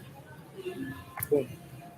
You can hit me up. Okay, my channel is called Mosha Speaks Volume. Okay, that's new, but I haven't had a chance to upgrade it and update it. But I try to get some information out there for you. Another thing, like I said, food is very important, and you don't have to eat 3 meals a day. How everybody is different. Even the FDA, when you look at what the FDA recommends, it says recommended. They're not even telling you. They said it's FDA recommended daily allowance. So you see that? Everybody's different. Everybody's body is different. They're recommending something because your body is different. Nobody processes everything the same way. Okay? Alarm time, brother. Your number is incorrect. Check it. It's incorrect. 829. Oh, I'm sorry. Sorry. Yeah, I'm sorry. It's 829. 829. I'm sorry, brother. 8586971. Okay. And you put a one in front. That's the number. Trust me. That's the number. 829-858-6971. All right. So, yeah, look, PhillyDom came here the other day, coughing from the medication that he's taking. Ask him. And I said to him, I sat there and I said, I can't do a live with him like that. And I just did a little thing. And the moment I did it, the cough was gone. No more cough. He's not even coughing anymore. Have you heard him cough? Stop. So the Most High has given me a lot of information, brothers and sisters. A lot. So I use that information for myself. And I am trying to get over the issues that I had from eating bad food over the years. Let me see, Rochelle. Do you believe we should eat a certain fruit every day, like bananas or apples? Okay, like I can't give you certain advice, but what I'm going to say to you is this. I'm going to throw this out, a general statement for you. If you look on YouTube, if you do the research, you will find that the liver processes fruits the same that way that it processes alcohol, because it doesn't have a contract with fruits. Because remember what I said, your body does not use that sugar. The sugar that your body uses, it makes it and stores it in the cell as glucose. And I explained to you the adenosine triphosphate and how something works when you lift a weight up and when the byproduct of muscular contraction is lactic acid. What is that lactic acid? Is the triphosphate, adenosine triphosphate. One of them, once that contraction is finished, it breaks off and goes to the liver and forms that again and comes back for energy. Okay, let's see. You should be eating fruits and juice and vegetables only. I wouldn't say that. This gentleman says you should be eating fruits and juice and vegetables only. Vegetables, yes. But from my experience and what I've researched and what I learned about fruits, you have to be careful. You have to be careful. Anybody else? Let's hear some comments and some questions, guys. I think I've said enough. A mouthful.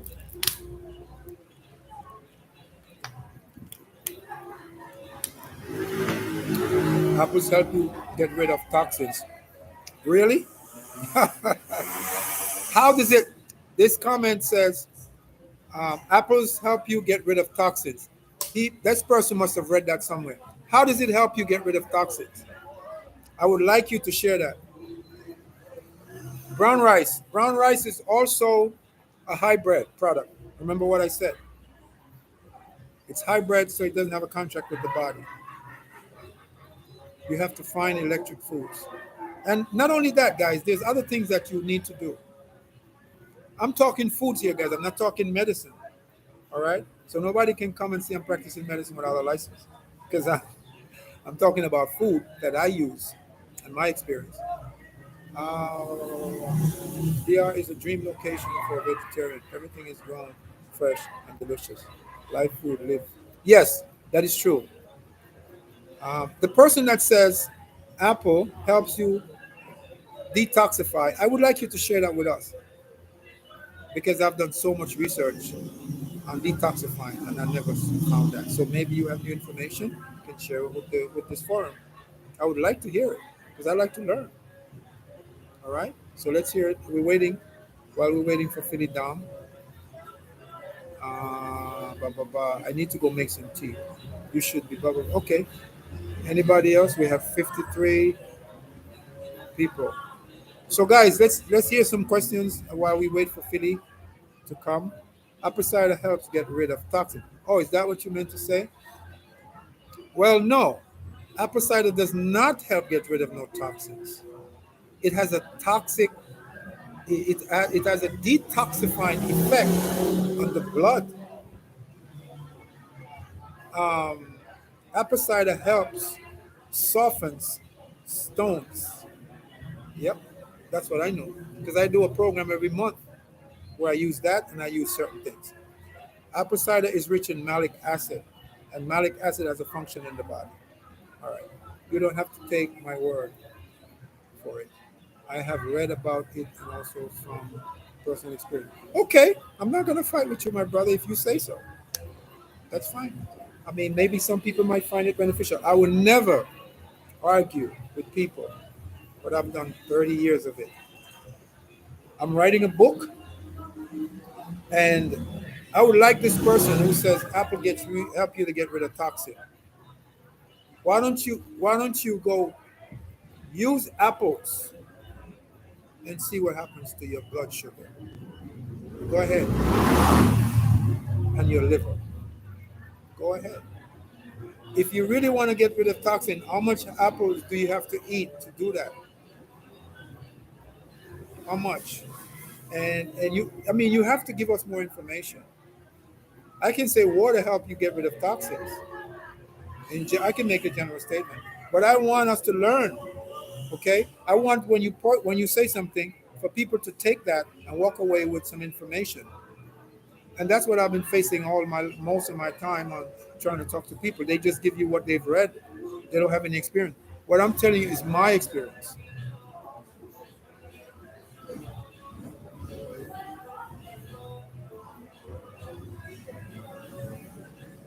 Yo, world traveler, what's up, my brother? What's the deal, my friend? How you doing, New York traveler? Are you coming down? I want to say to Riddick 17, I'm not arguing with you, my brother. I want us to share information here. You know, bring up the information so other people can benefit from it. Because I don't know everything. But if I see something that is not going along with my experience and what I've learned, I'm going to tell you.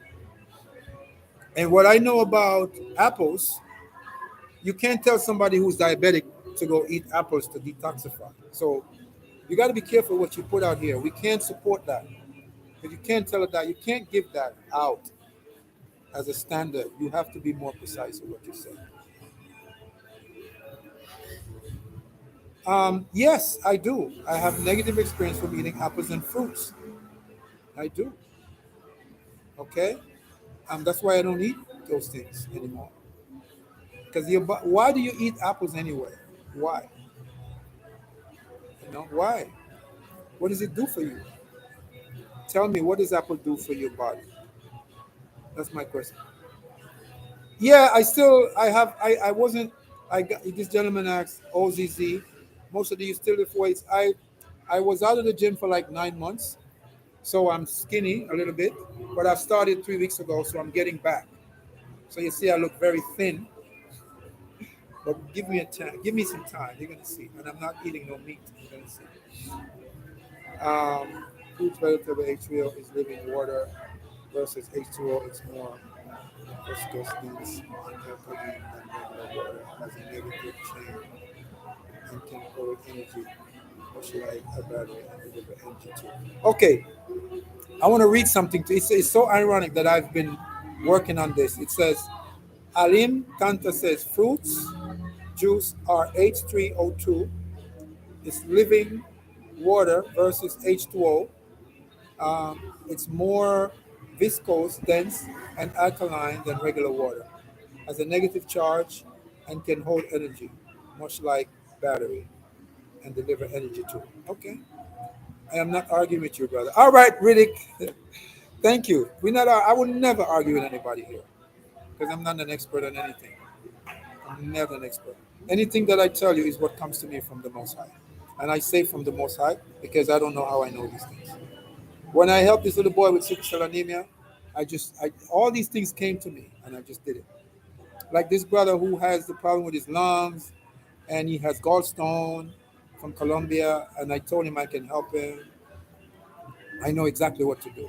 Another lady come from, she has cancer, and I know what to do to help her too. But she never get back to me. So it's just, I would like her to go see her doctor and let him help her. It's better for her. Okay, what is this? Do you think kombucha is good for the body? You know what? I have never done any research on kombucha. I will get back on that. Never did much. Um, Never did much on it, so I can't give you a comment. I don't want to just seem like I know it. I don't know. I am not a doctor, and everyone is responsible for what they put in their mouth. Okay, thank you, Riddick. Riddick 17. You're right. Both of theirs. People that blindly follow doctors and take Rockefeller medication will not do well. Yeah, I second that emotion. You know, I second that emotion. It's correct. But I gotta say this in defense, though. If it wasn't for these medicines, a lot of you would be dead. What about the high blood pressure medicine that you're taking? When your blood pressure skyrockets, if you wasn't having those medications, what would you have? You'd be dead. So be careful. Don't knock them too much. Criticize, but with wisdom. All right? They serve a purpose. There's a right hand of the Most High, and there's a left hand. What you call the right hand of God and the left hand. They both have a function because He's in the mix and everything. He said, "Lift up a stone, and there I am." He's everywhere. He's in the evil that you call evil. He's in the wicked that you call wicked. He's in medicine. Nebuchadnezzar was his servant. He called Nebuchadnezzar his servant. So even medicine is serving the Creator. He's keeping you alive till you meet somebody like me or somebody better than me or somebody who knows more than I do. You see what I'm saying? You gotta be wise. Okay, blah, blah, blah. I'm not a doctor. Maybe um, both of those, both of these nuts, maybe 1 out of 20 are okay. Yeah, yeah, yeah, because they have a purpose, guys. And when I got sick, almost died, my lungs. This is what I'm telling you. What I'm telling you is from my experience, what I have done. When I found out I was sick, I got so much things happened to me. So many things was wrong. It was too late by the time I was lucky that I had this information, and that's what I used to help myself with the knowledge of the Most High. Okay, so um, they helped me, and they helped me. Let me tell you how they helped me. My lungs was collapsed because it was filled with water. My liver was swollen.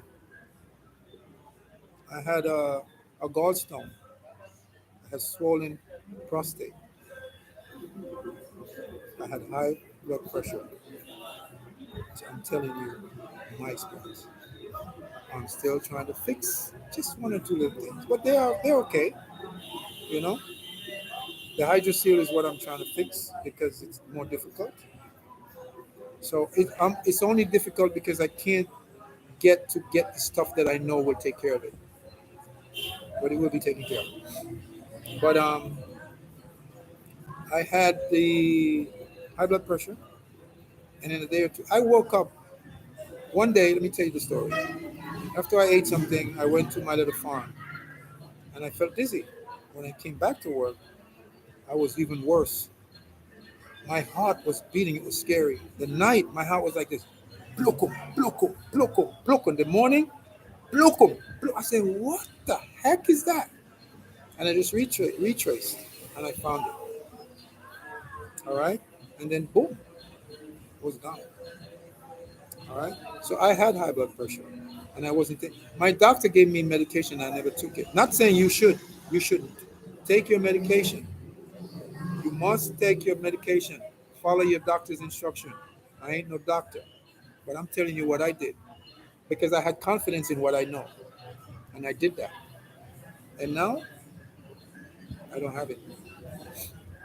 So the gallstone that I had in my gallbladder, It's gone. My liver was swollen. The doctor told me when you came, your liver was swollen. This is very dangerous. Okay. Let me see something. Um, what did you find? What retrace? What was it? Rochelle, text me. 829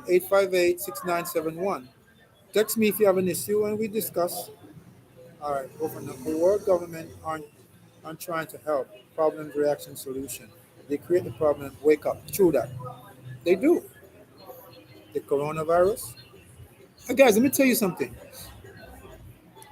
I had a vision, not a vision, but I woke up one day 5 years ago, 4 years ago, and I just felt that there was gonna. I swear to you, that there was gonna be a virus that was gonna wipe out China.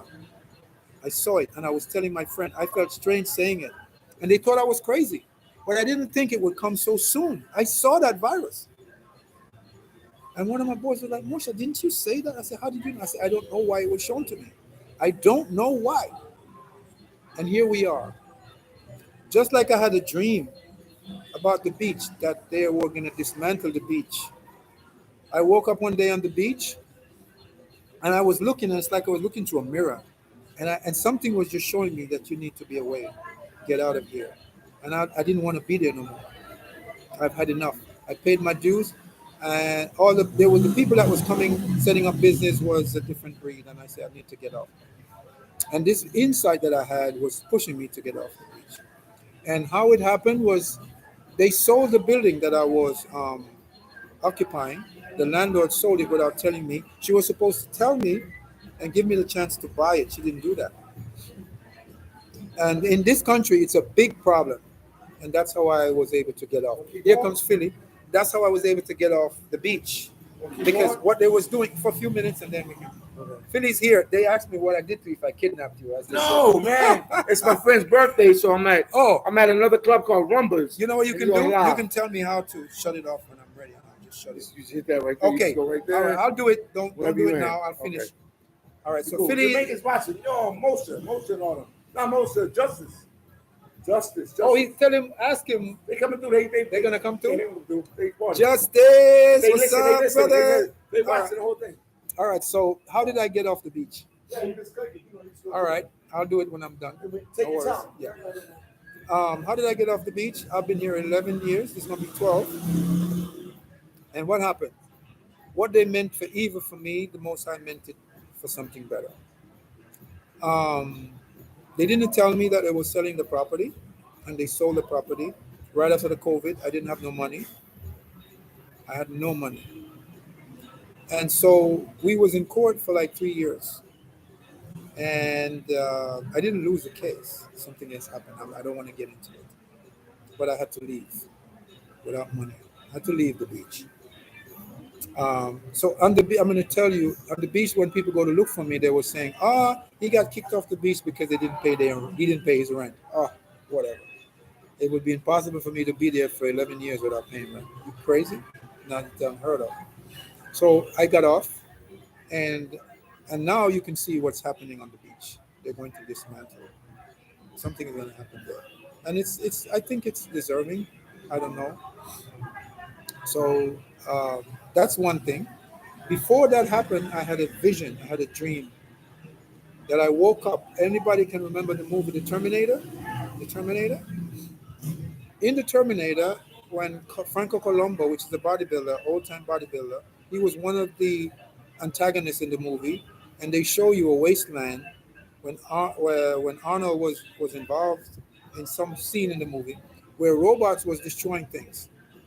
And I saw some giant machines like the World Trade Center destroying and dismantling everything. And it was so black.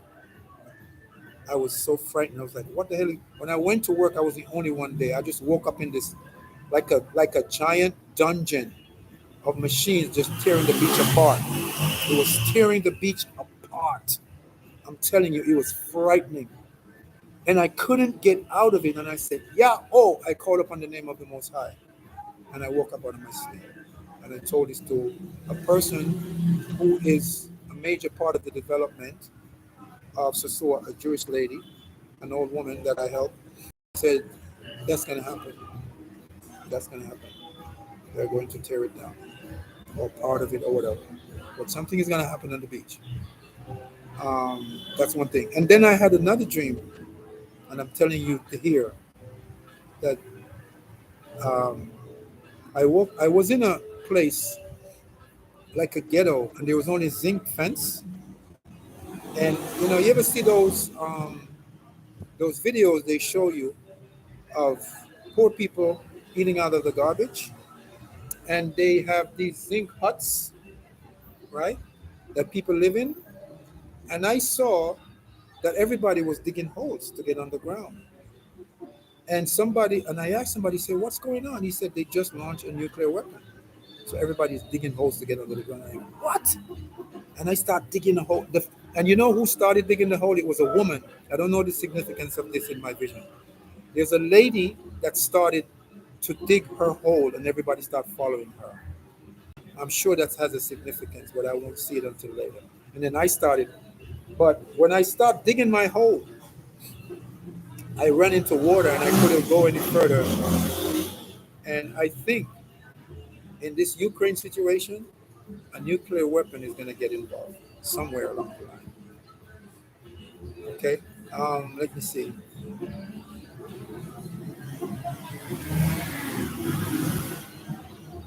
Okay, so Alain Kanta, he said, you have this vision because your body is alkaline, your vibration is high. Yeah, I kind of believe that. And about the hair, I wanted to talk about the hair because I was telling somebody about who cut his locks about the hair being an antenna. All right, let me see. What's up, Mosha? What you think of Dandelion? Afro Nation TV. Dandelion is excellent herb. Excellent herb. I use it. Hey, by the way, somebody send me some of that. Send me some dandelion root. Okay, I need a vision of Bitcoin. He needs a vision of Bitcoin. All I can say is this, brother. But let me go up a little more.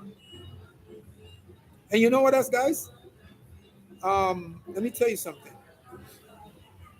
I could look at a person and tell you, trying to go up a little bit, trying to scroll up, and tell you what is going to happen to them. I could have done that, and I got scared, and I kind of don't want to see. I'm going to tell you something else. One morning, when I was on the beach, I woke up. No, I was asleep, and I saw there was a lot of dishes in my sink. And when I went to the sink in my vision, I saw a friggin' big rat the size of a tire. I said, what the heck? And it was so frightening. And I woke up and I'm wondering, what is this significant? And I woke up in the morning. Sometimes, I woke up when I woke up and I went to work, I go to the sink, the same sink. And what was in my sink? A dead rat looking for water because of the poison that it ate. It was frightening. It scared the heck out of me. Yeah, I think this is why the Most High don't give me a lot of it because I'm a coward. But I get it. And you know what used to happen also to me? I'm going to just chit chat a little bit with you guys. I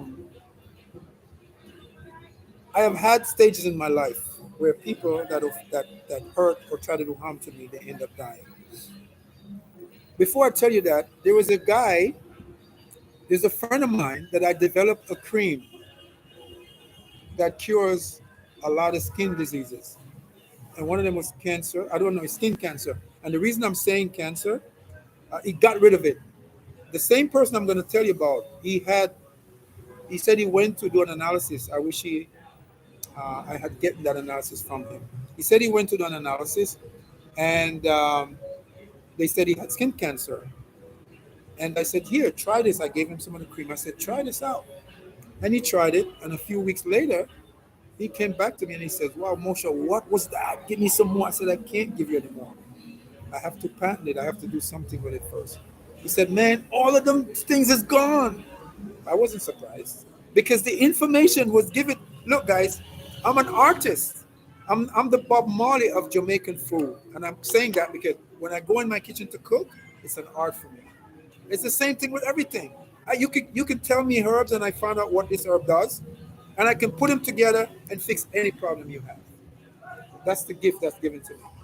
So then there was another guy who said to me, Mosha, there was a little boy that used to pass my place every day on the beach, and he used to stop and smile and play with me.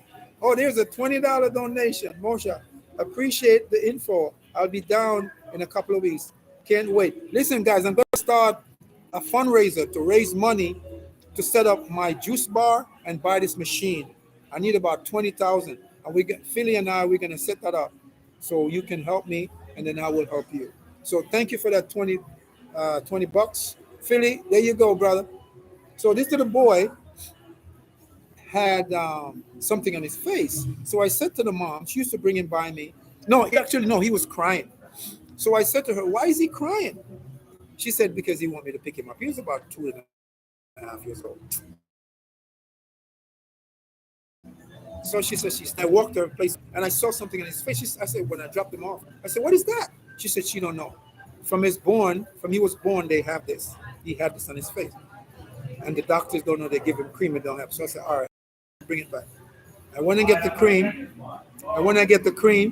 I gave it to them. I don't remember if it was a day later, 2 days later. The father, his name is Blanco. What's up, Blanco? I know you're not watching this. He came to my store and he said, wow, Mosha. No, the wife. She was Haitian. He said, what was that? The thing is gone. And they send this lady with herpes and yada, yada, yada. So this cream, I'm telling you, I'm leading to a point. I sent it to a friend of mine. His name was Dave, because he makes cream. He has a machine that he does all this. He does these incense and stuff. So he used to be a very, very good friend of mine. When he came here, anything I want, he would order for me and bring it, and I'll pay him back. So what happened? I gave him the formula for the cream because I trusted him. And after about 4 years of communicating constantly with this gentleman, after a while I didn't hear anything from him for like 2 years. And every time I called, he didn't respond. And I'm like, why is he my call? He's not taking my call. So I was like, all right. So one night, I had a dream that he took my cream and sold it. I was making money. He bought a Mercedes, and I didn't find out about a Mercedes until I'm going to stray a little bit. I have connections with a lot of land that I get cheap. So I called him up. I said, I can get you a piece of land for like $5,000, big. And he was telling me that he don't have no money because he just bought this bank, yada, yada, yada. Excuse me. So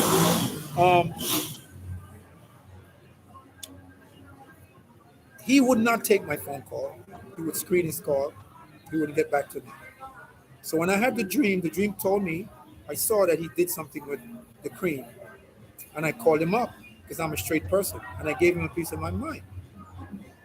And I said, you know what? Nobody can steal from me. Because you don't steal from me.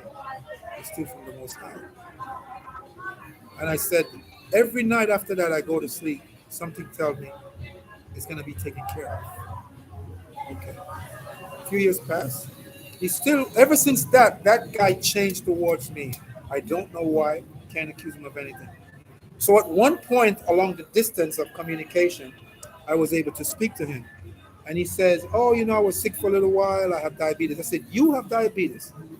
And you was the one who ordering my herbs from me. And you didn't contact me. And when he said that, I know something was up.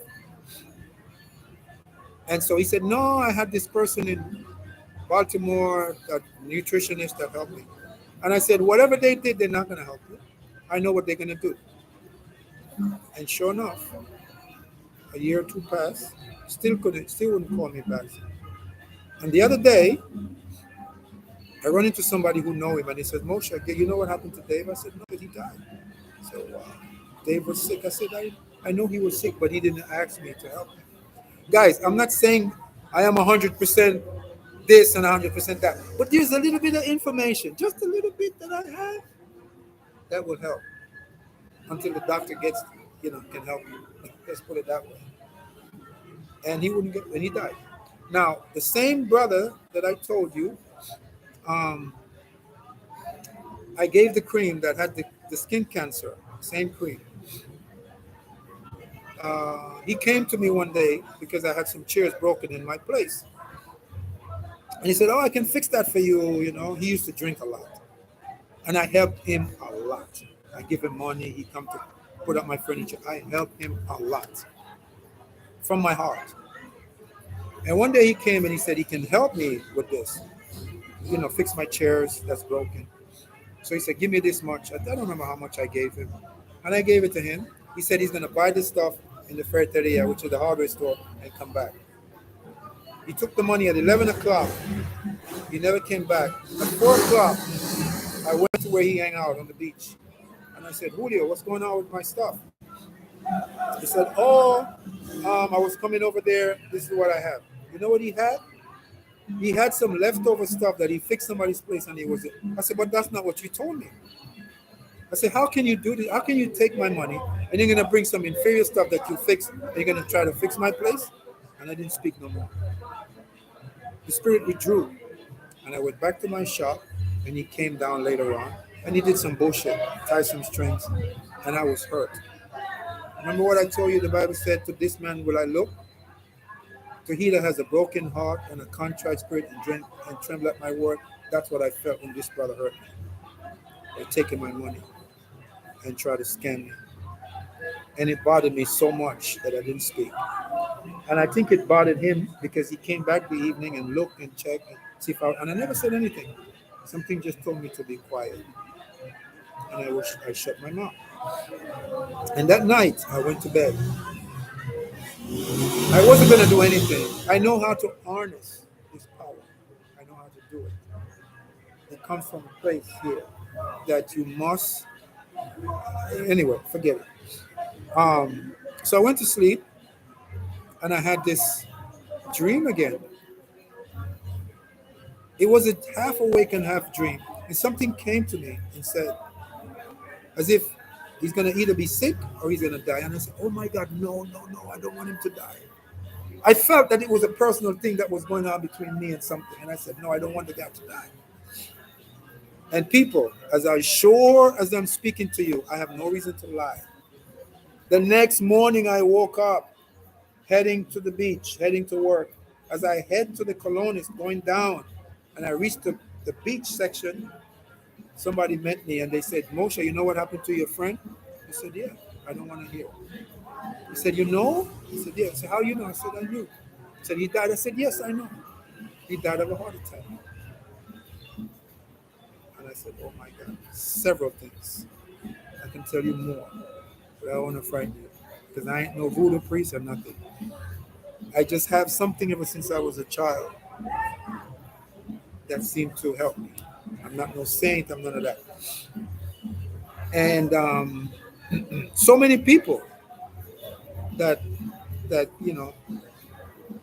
anyway.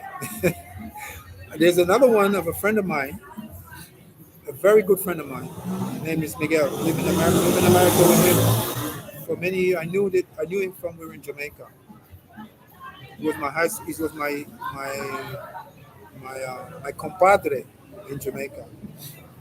And when I went to America, I was very young, and my aunt kicked me out of the house. Imagine that. And I was walking. I've been through a lot, but at this time, I discovered a power. I discovered something that's in you. That's why I know the Most High is in you. He ain't in no building. Don't look for him in no building. If you look for him in a building, you will never find him because he ain't there. All right. So I was sleeping on the train at time 42nd Street. You can go to 42nd Street and go into one of those pornography places for $2 and sleep all night. And I used to do that as a young kid, a young brother, after a while when I was there, because she kicked me out into the cold. And I run into this brother called Miguel. And every time I run into him when I have issues, he's there for me. Always. Big respect to you, Miguel. Oh, and big respect to you, Stokely. I run into him, and he says, "You can come and stay with my mom. Stay in our house." And I did. I went and I stayed in his house. And one day I came home after a few weeks, and his mom said to me, she just called me into the kitchen, and she said, "You know what? I thought she was joking." She said, "I want you out of my house." I was working. I found a job. I was giving her some. She said, "I want you out of my house." I said, "Why?" I thought she was joking. She said, "I want you out of my house." And she was, when I look in her eyes, I could see the devil. I don't know why this woman wanted me, but she was one of those pucker people who practice their little thing and their voodoo and pucker run. She said, "I want you out of my house." And I remember she said, "Tonight, bro, it was late and cold in Brooklyn and Crown Street and Nevins, I think. I don't remember, but I remember Crown Street. And guys, people, I went into the room. I had a bag and I packed the bag. And I picked up the bag and I put it over my shoulder. And she was sitting in the kitchen, the same spot when I got up. Because she wanted me out. She don't care. And I said to her, I said, what's her name? Barbara, where am I going to go? She said, "I don't care." I said, "Okay." And this is why I'm trying to tell you, you don't have to fight nobody. The Most High will do battle for you, but you have to get in touch with him. I'm telling you, people, you don't have to lift a fist. Yeah, you might have to defend yourself, because I had to do that one time and knock this son of a gun out, because he thought just because I look a certain way, I'm a chump. But anyway, I put that thing over my shoulder and I walk out. I felt a pain right here in my solar plexus. I've never felt no pain like that. But I didn't want to cry because I saw something. I saw something. I didn't want to cry. And after I saw that, I opened the door and I was going down the stairs in Crown Street, I think 5, I don't remember. I never even turned to look back. I felt something come up, like the emotions and tears.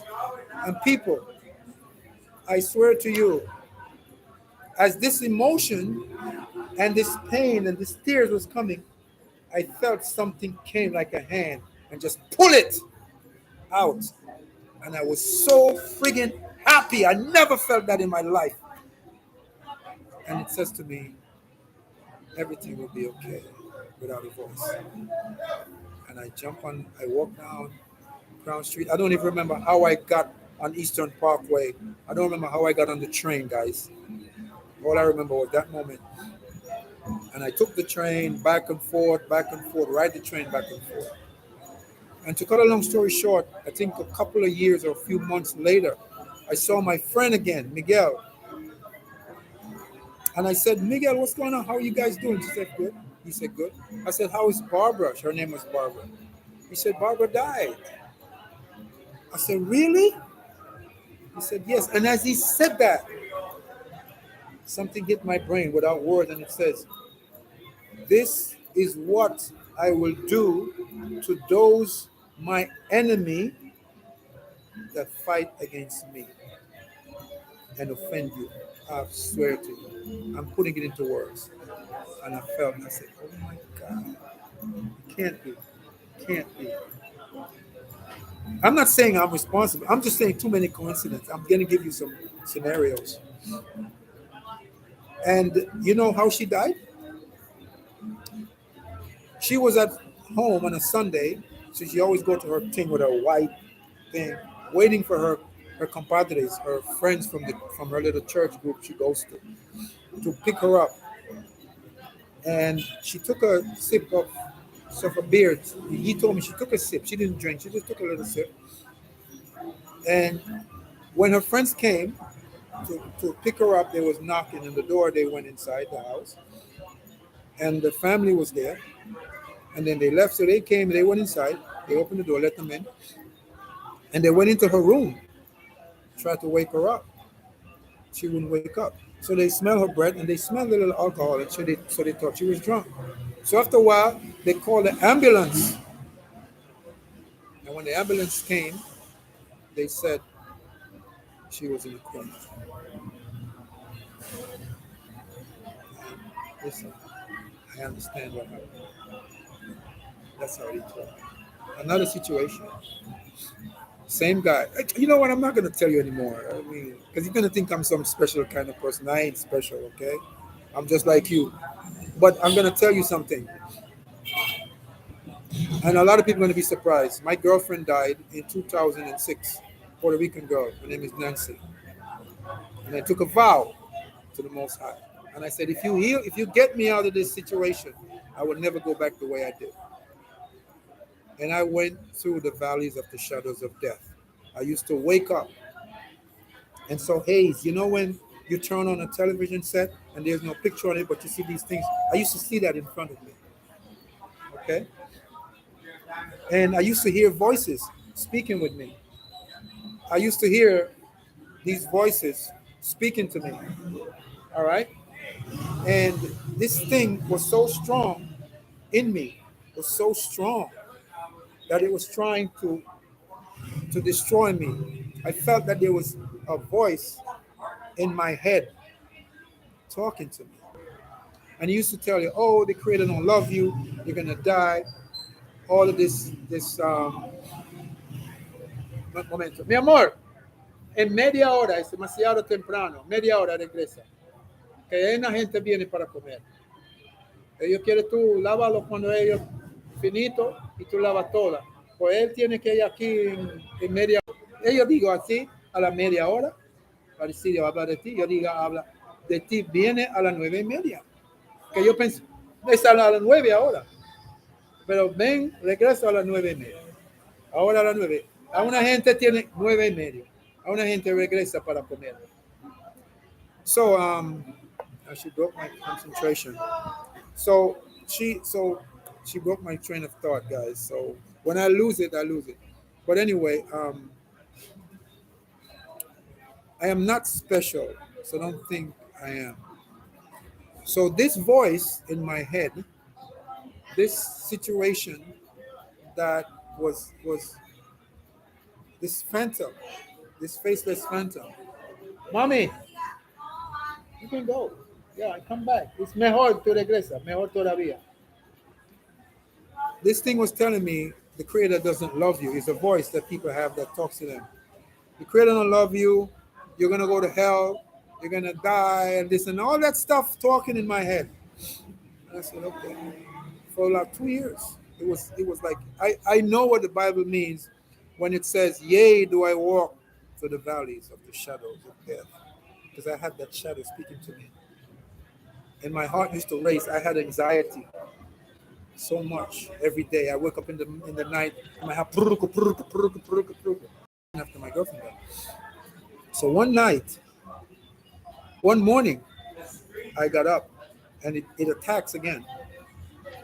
And as it comes at me, in the middle of this haze, this voice that was telling me, you're gonna die. The Most I don't love you. You're this and you're that. All of a sudden, without words, something came to me and it says this. It says, if I wanted to kill you, I would have killed you already. I wouldn't be taunting you with no voice. And right away, I know the difference between the voice and the creator. He does not speak to you in a voice. He does not speak to you in words. He said, if you don't listen to my voice, but it's not vocal voice, it's a vibration within you. And I understood that. And I took a vow to that. I said, if you would save me from this, I would never go back. And since 2016 now, that's why I can tell you, don't waste your energy on women. Don't waste it. You will never learn or you'll never get nowhere. When you release your sperm, do you know what you release when you do that? You know how much energy it takes out of your body, how much spiritual energy it takes from you to ejaculate? Have you ever noticed when after you ejaculate, you feel weak inside your legs? That's where the chakras are. All right? Your knowledge and information comes from a lot of things. That when you give your spirit or your energy to a woman and the sperm comes out, you're losing something. You're dying spiritually. You're spiritually dying. Okay? So be careful. I mean, yeah, you can. I mean, we were created to procreate. It's okay. But I'm saying, Just be careful with that. So the Most High saved me from that situation.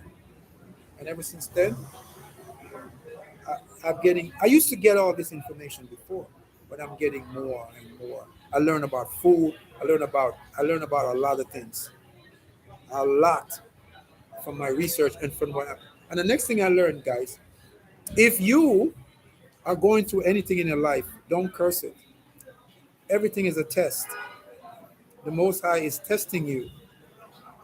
Okay? He's testing you. It says in the scripture, forgive me, I'm not preaching. Let me see if I can quote. Let me see if I can quote it. It says the same. Don't quote me exactly. The same trials and tribulation that you go through, the same God that puts you through these trials and tribulation, also make a way out. That if you endure it with patience, will make a way out for you. All right. It also says, excuse me, count it all a joy when you fall into diverse problems and temptation, because the trying of your faith worketh patience. Let patience have its perfect work, that you may be perfect and complete, lacking nothing. A lot of times the problems we have is because we don't have no patience. How many times have you made a decision and you said, you know what, if I had just waited a little bit, it would have turned out better? You can't wait. Let me see. Somebody says, yeah, I'm from Crown Street and Utica Avenue. Yes, Crown Street. Yes, too. Small world. Yes, right, brother. That's what happened to me right there. So men can use their hands. Then no more energy on women. I'm not telling you what to do, but I don't do neither. I don't do neither. I don't use none of those. And I don't use women. I'm not saying you use women, but I have outgrown my need for the flesh. I have seen clearly what the flesh does. It pulls you down into the flesh, and your thoughts becomes fleshly. A lot of us, all we can think about is the flesh. We can't see anything else. We can't. All we can see is the flesh. And so that's the same flesh that the so-called Adam fell into. That's why he didn't want to eat when he found out the state of consciousness that he was in. I found research that said when Adam fell, according to them, what they said, he didn't want to eat anything because he was afraid that he was going to violate a law again. And his wife was pushing him, and he said, I don't want to hear nothing from you. He rebuked her, said, you deceived me before, and you're going to deceive me again. So men are always blaming women. They forget what that their role in it. And the Most High had to send one of his angels, not the one with the wings that you see on painting, because only birds have wings. Angels don't have wings. Birds do. It says, my angels are spirits, and my ministers are flames of fire. So the Most High had to send something like that to tell him, you have to eat because your body is not the same anymore. You have metamorphosed into a flesh. This is why I tell you, what you have been eating has become your thought, it has become what you look like. And you can't think right. You can't get it together. You think you made progress, you haven't made none. No matter how much money you have, you haven't made none. You're just surviving. That's why you're not happy. You're living in America, you're not happy because you're chasing after an illusion. They set you up with the experiment in an apartment building, which is a box. How can you live like that? You have to go in a box to find your food. How are you guys going to wake up? But anyway, let me see if I can read some of this. So men can use their hands, that's on you. No more energy on women, that's on you. I'm not telling you what to do. Talk about staying in a long-term relationship. It's the matrix. Hey, listen, I got a secret for you. If you want to meet a good woman, it's gonna shock a lot of you guys. If you want to meet a good woman, you want me to tell you now or tell you on the next show? The next live. I know the secret to meeting a good woman. I know what it is. Since I have been a certain way, I have so many women come here. young, old, 18, 19. Right now, I got several girls in Asia, Mongolian. You know that the Mongolians are actually African features. They are African because Genghis Khan was an African man. So when you look at girls from Kazakhstan, look them up. You see they have so-called black features. They look like us, right? I have girls like that, China, all over the world, reaching out to me, telling me, listen, I got 18-year-old, 19, 20. I said, I don't care because young men don't have anything. They don't have no wisdom. They don't have anything. But I maintain a distance. But there's a secret to get a woman to respect you. And how do you do that? A lot of guys, they can't speak up to their wife. They can't speak up to their girlfriend. Because if they do, they don't get no sex. Let me read something.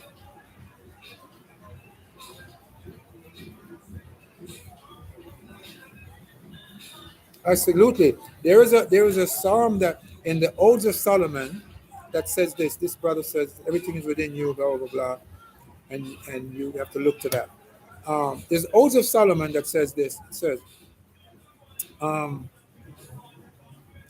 "No door is closed unto me, because I am that door, and I learn what that means." When people come here, and when I tell guys, whatever your problem is, health-wise, it's easy. They don't believe me. This message is for you, John. You better get with me soon. All right? Get with me soon. They don't understand that. It's very easy to fix. And I know because I know what to do. Let me read something. Yes, there are people of color. You're talking about the Mongolians. This brother is speaking volume. Thank you. What is the secret? So go to Mosha's speaks volume, and you can. When I got time, I'm going to really sit down and give you some knowledge. Okay, what is the secret? Everything is within you. Raise your vibration. All your desire will be attracted to you. Yes, but there, what you got to understand is there is a power. I'm going to show you how. I'm going to show you what you call God right now. Right now, and I want everybody listening to me to tell somebody to like and subscribe to my channel, Mosha Speaks Volume and Mosha's Reggae Lounge. I'm going to tell you, I'm going to show you him. It is my job not to keep him from you. Close your eyes. Everybody that's listening, if you're in a lit place, I'm just going to give you a little clue. Close your eyes. Go. First of all, wait. Go into a place where there's not too much light. Right? Go there. And close your eyes. I'm going to show you a scripture in the Bible, two scriptures in the Bible, to show you that this technique that was taken out of the Bible to bring you to the higher vibration, to bring you in subjection to the Christian religion, which is not what this is all about. All right? I'm going to show you the technique that was taken out purposely. Okay. So I want you to close your eyes, guys. Or put something over your eyes, or put your hand over your eyes, or go somewhere if you're in a brightly lit place. And this is in the Bible. And I'm gonna let me read it for you first. It says, "Let thy eyelids look straight on." I don't remember the whole sentence, but it says, "Let thy eyelids look right on." You know what? I should look for it, but it any.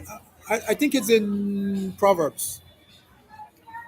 But I'm going to show you this technique in the Bible. It's in several places, and then you're never going to disrespect the Bible again. All right. So close your eyes.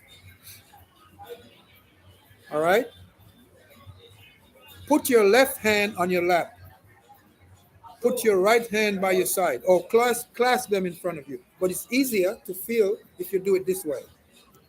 And I'm going to show you also what the hybrids are using. They call it tefillin. Okay, it's a box that they put on top of the pineal gland right here, the forehead, and they wrap it around, and they have a string wrapped around the hand with the 10 Commandments in a box. It is a corrupted form of this meditation that I'm going to teach you. A little bit. I'm going to introduce you to it. So you close your eyes. It would be better if you put one hand in your lap, if you're sitting in that position. If not, just close your eyes and put your hand so it hang loosely somewhere. Close your eyes, right? Now, just listen to me. I'm not trying to hypnotize you. Look at your eyelids. You're looking at your eyelids? All right. What do you see? You're going to either see two. I want you to tell me what you see. Put it up on the screen. But I'm going to tell you what you see. But before I tell you, I'm going to tell you the technique. Close your eyes. This is the secret of life. Close your eyes. Look at your eyelids. Look at the center as it close it. Don't roll your eyes towards the center. Just look straight. Because right there is where the pineal sends the message from the back of the brain or the base of the skull to the front. And you're going to see lights flickering like little stars moving around. I want you to look at that. And as you look at that, I want you to look as if you're looking outside of your eyelids, looking out a window. Bring your attention to your hand wherever it is. But make sure it's either hanging by your side. I prefer it one on the left on your lap and the right hand by your side. That right hand, I want you to bring your attention to your fingers. And you're going to feel tingling in your fingers. Then, what is going to happen in that transfer of electrons is this. Thoughts are going to try to pull you away. What you did wrong yesterday, what you have to do tomorrow, which girl you have to go see. All of this, flotsam and jetsam, and then all this loop of thoughts coming at you. Don't fight them. All you need to do is when you see thoughts, I'm going to show you you are different and you are not your thoughts. This is the best part of this program, and I hope you guys share this. I'm going to show you are not your thoughts. So when thoughts come to grab you, all you have to do, this is the secret of anxiety, to getting rid of anxiety, getting rid of a lot of things, getting rid of your food addiction. When the thoughts come, whatever they are, the drink, the food you have to go eat, just bring your attention back to your eyelids and look at the light twinkling in your eyes again. And they're gonna, your forehead might brighten up in a flash. And then thoughts again, they're gonna try to pull you away. I won't tell you anymore. You have to keep in touch with me, and I'm gonna when I set everything up, I'm gonna prepare that exercise for you correctly, and I'm gonna walk you through it. And when you look at the eyelids, and you see these things as if a television is turned on and there's no picture on it, that's what they call the right hand of God. Okay? The right hand of God. That is gravity. That is in every single area of this universe. It's everywhere. And if you see darkness, then you need to check. You need to be careful. But you should see light twinkling around. And a lot of this will bear witness to a lot of scriptures. It says, the light shined in the darkness, and the darkness has not comprehended it. How many times have you, since you was a child, you see these lights when you close your eyes and you don't know what it is? That is your connection to the Creator. That is Him. That is Him. Okay, that's the closest thing you will get. And He's in you. You hear me? And if you harness that, it will teach you all things. So I will leave it with that. All right? But I'm gonna prepare stuff like with that for you. Let me read some of this. It says, blah blah blah blah blah. Let this. He found it. Let thine eye look right on, and let thine eyelid look straight before. Allah Tata, you are the man. You helped me a lot. That's exactly the verse I want. Okay, that is what was taken from us, and I'm gonna prepare that. That is what you see. The so-called Jews use this black box. It has the 10 Commandments because back in the day, our people used to they used to have this natural meditation. They did it some art. They did some research, and they dig up some artifacts with a mask, and it's very dark, and it's covered the whole head, and there's a hole in the middle. That was one of the meditation technique that these tribes used to use. All right. So to show you that I'm not lying, you see, he just found it for me. Or this brother said he sees red and black. That's fine. No problem. Somebody keeps saying, wow, random thoughts did not come to mind. I saw grayness. That's okay. Grayness, it's okay. You will see grayness. What if you only see darkness? That's not good. But what I'm going to do as I develop this program, when I get organized, because PhillyDom catch me off guard, man. He put my face on. Hey, by the way, I want to make a statement. There's a lot of people out there, right, that think that very bad. The reason I'm here is because I committed an unpardonable crime. They used to say, oh, Mosha, shoot somebody, he can't go back to America. He do this, he can't go back to that. Well, I'm here to tell you guys, I didn't come and put my face on my tube because I don't want to. I don't believe in showing my face for my business, but I'm doing it to help you guys because you need to see me. But don't worship me, don't give me no accolades. All that belongs, all the power and the glory belongs to that power within you. Are you sure it is not a scientific reason we see white spots? This person big okay, when you're gonna but when people give comments, right? I don't understand comments. I just said something. I just tell you what you're gonna see. I just told you that your body. Okay, let me break down. This big King Kingston says, "You the little white spot." I said, it says, "Random thoughts. What if you only see darkness?" Because are you sure it is not a scientific reason we see white spots? If you're seeing, I just said, guys, listen. In the beginning of this talk, I said, you are electrical. You're receiving electrical information from this giant source somewhere in what we call the universe. Your body is a machine. You're loaded with electrons and protons and neutrons. Your brain is carbon and copper. What is that? Is that science? So he's asking me if I'm sure it's not a scientific reason. You see that? You see when I tell you when people argue with me, they don't see what they're saying. I don't know if he's arguing, but that's exactly my point. The Most High is. I just told you also about the sperm that moves. It has a sprocket on it.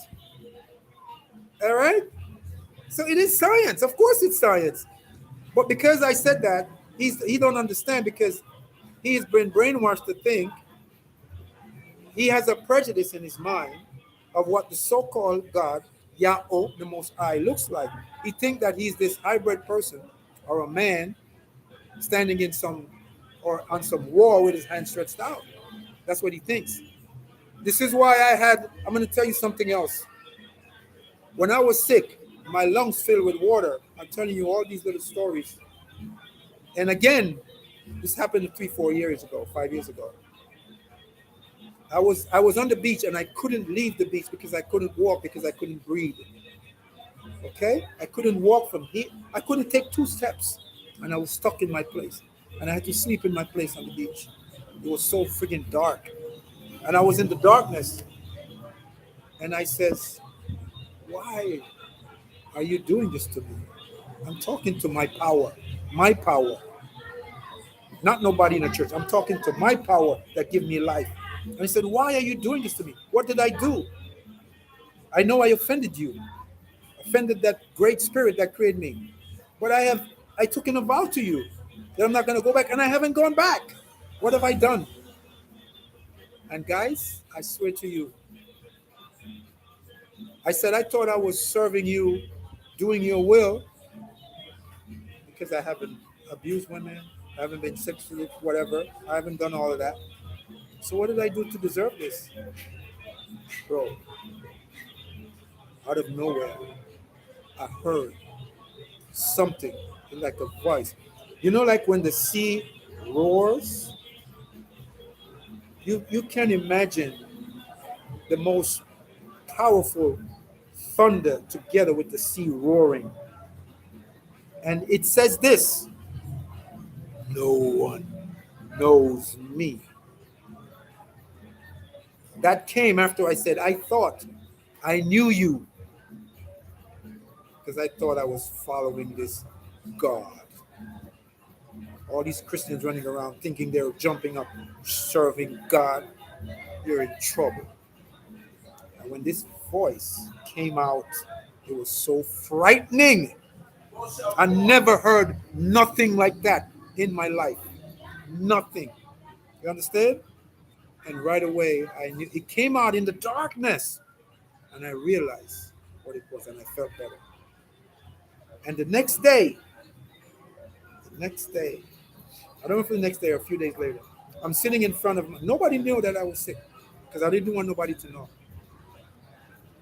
I was sitting in a rocking chair that I had, just waiting. I didn't know what to do. I had money, I didn't have insurance. And a brother, Dominican by the name of Dario, he's been by my side forever.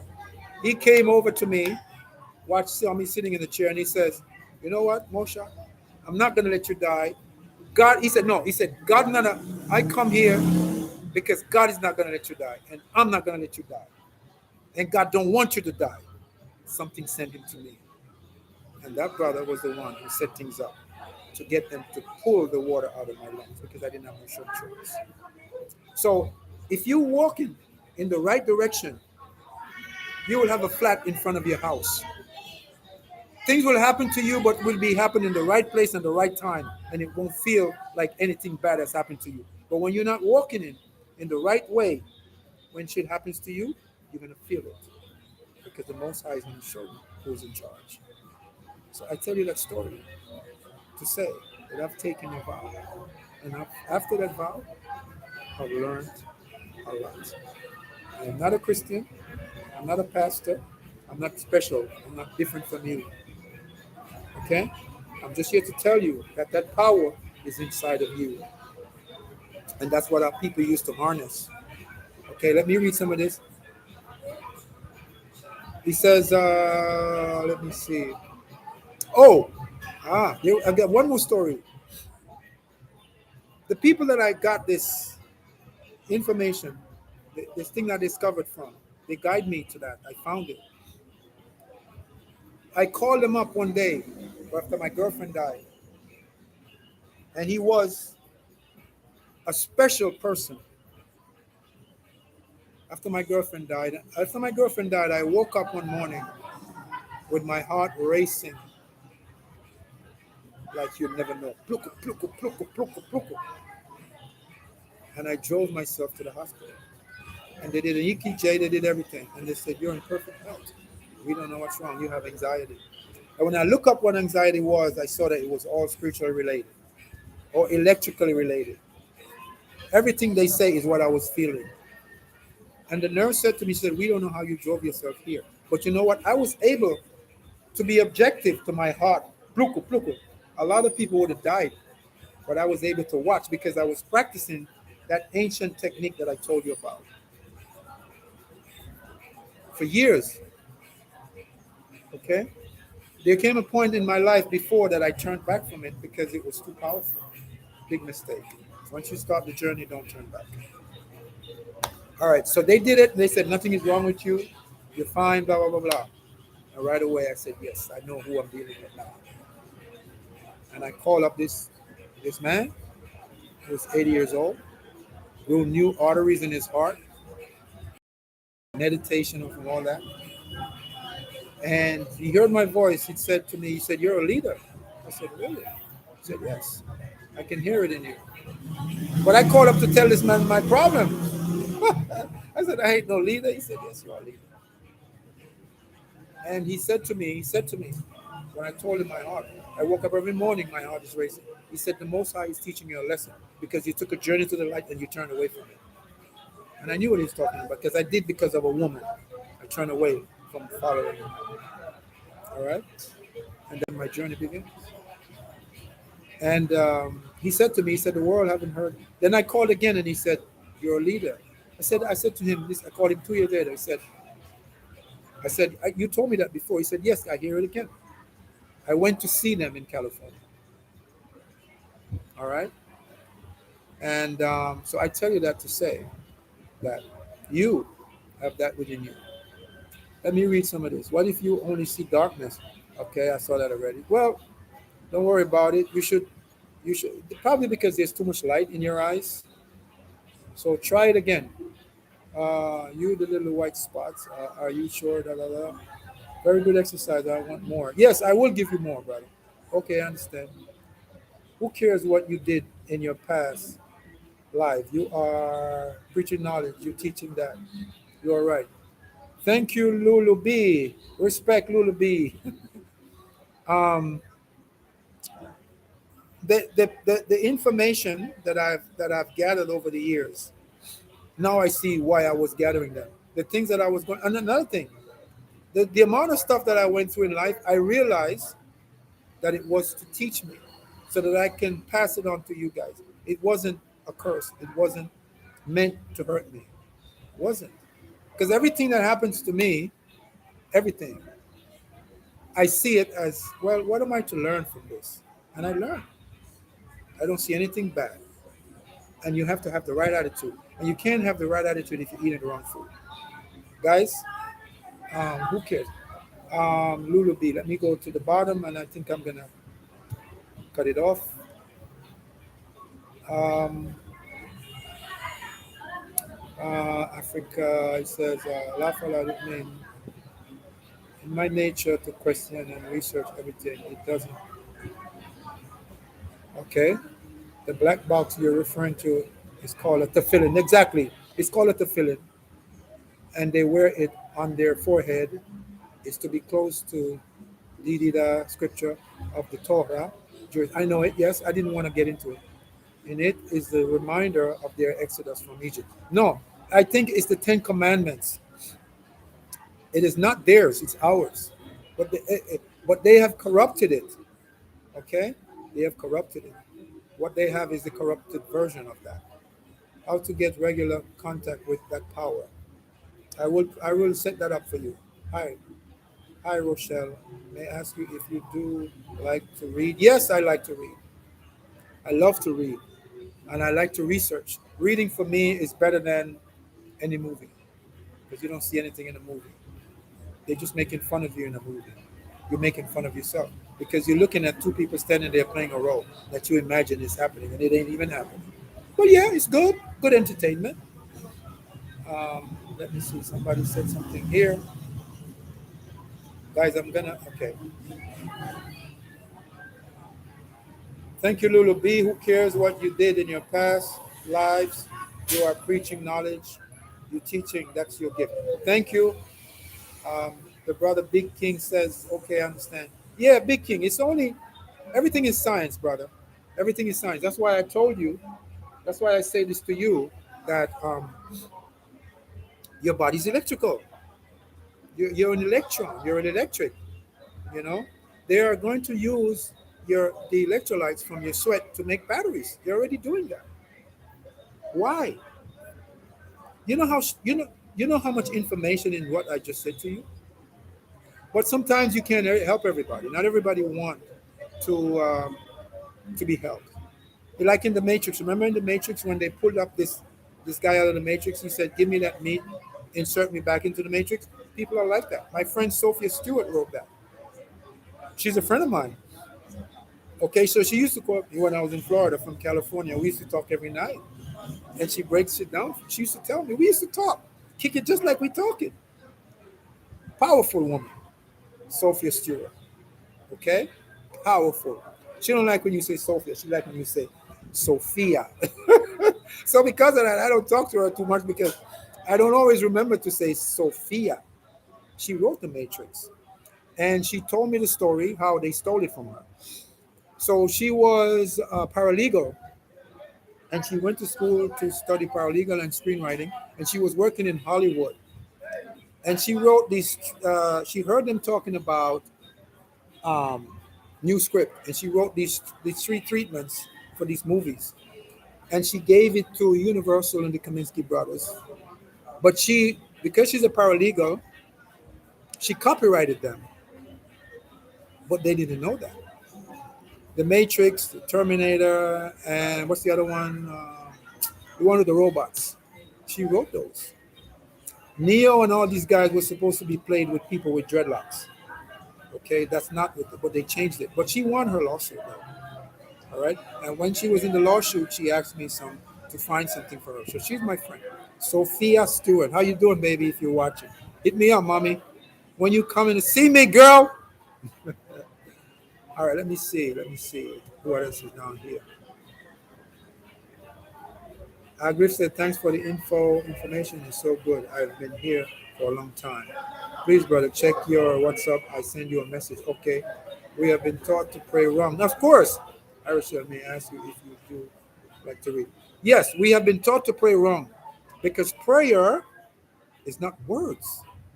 And it's revealed in the scriptures that prayer is not words. Christ said it. He says, when you pray, here's the meditation I just revealed to you. It says, when you pray, don't go into the square and utter vain words like the publicans do.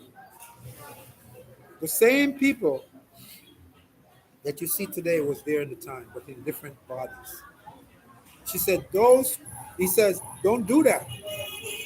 But he says, go into your closet, lock the door, and your Father who dwells in secret will reward you openly. That's the meditation he's telling you to do. I'm going to reveal the Our Father prayer to you. It says this, Our Father who art in heaven, hallowed be thy name. Not my name. Everybody's walking around. Look at me, everybody. Blah, blah, blah, blah. Thy kingdom come on earth as it is in heaven. When you create a thought, and what do? You bring it into your environment, right? See, mommy, one moment, momento, finito, yeah, momento. You bring that into your environment, and that creates a world. It creates unhappiness or whatever, all right? I'm going to finish this on our next talk because I got some people waiting for me. I want to say, guys, thank you. Like and subscribe. I got 82 likes, so I want to see all of you guys on my channel and get prepared for me to do the programs over there. I'm going to prepare other things for you over there. But now, I'm so busy. If anybody knows how to build a website, please hit me up. I need help to do that. Thanks, brother, for the info. Thank you. Hi. Monica, how are you? Monica, I'm going to sign out. It's late. Thanks, Mosha, for knowledge stream.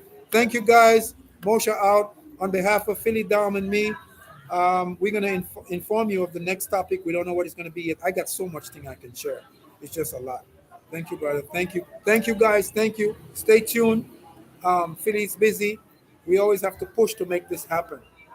Okay? And remember, don't run around telling people how old you are. That's not good. Because what you do when you do that, you brand a number into your pineal, and that number reflects the chemicals in your body, and you can look like that. You can be 100-year-old and look like 30. Age was not a part of our culture until the hybrid Europeans took over, and they started to brand you, to tell you need to identify with a number. Can't. All right? You and the number is not the same. You ever look in the mirror and you look and you say, I don't like how I look. That's not me. Or you think that's you, but you feel different. Okay. Let me go, guys. God bless. One love. See you later, guys. Blessed love. Philly, maximum respect. I'll talk to you guys later, all right? Bless.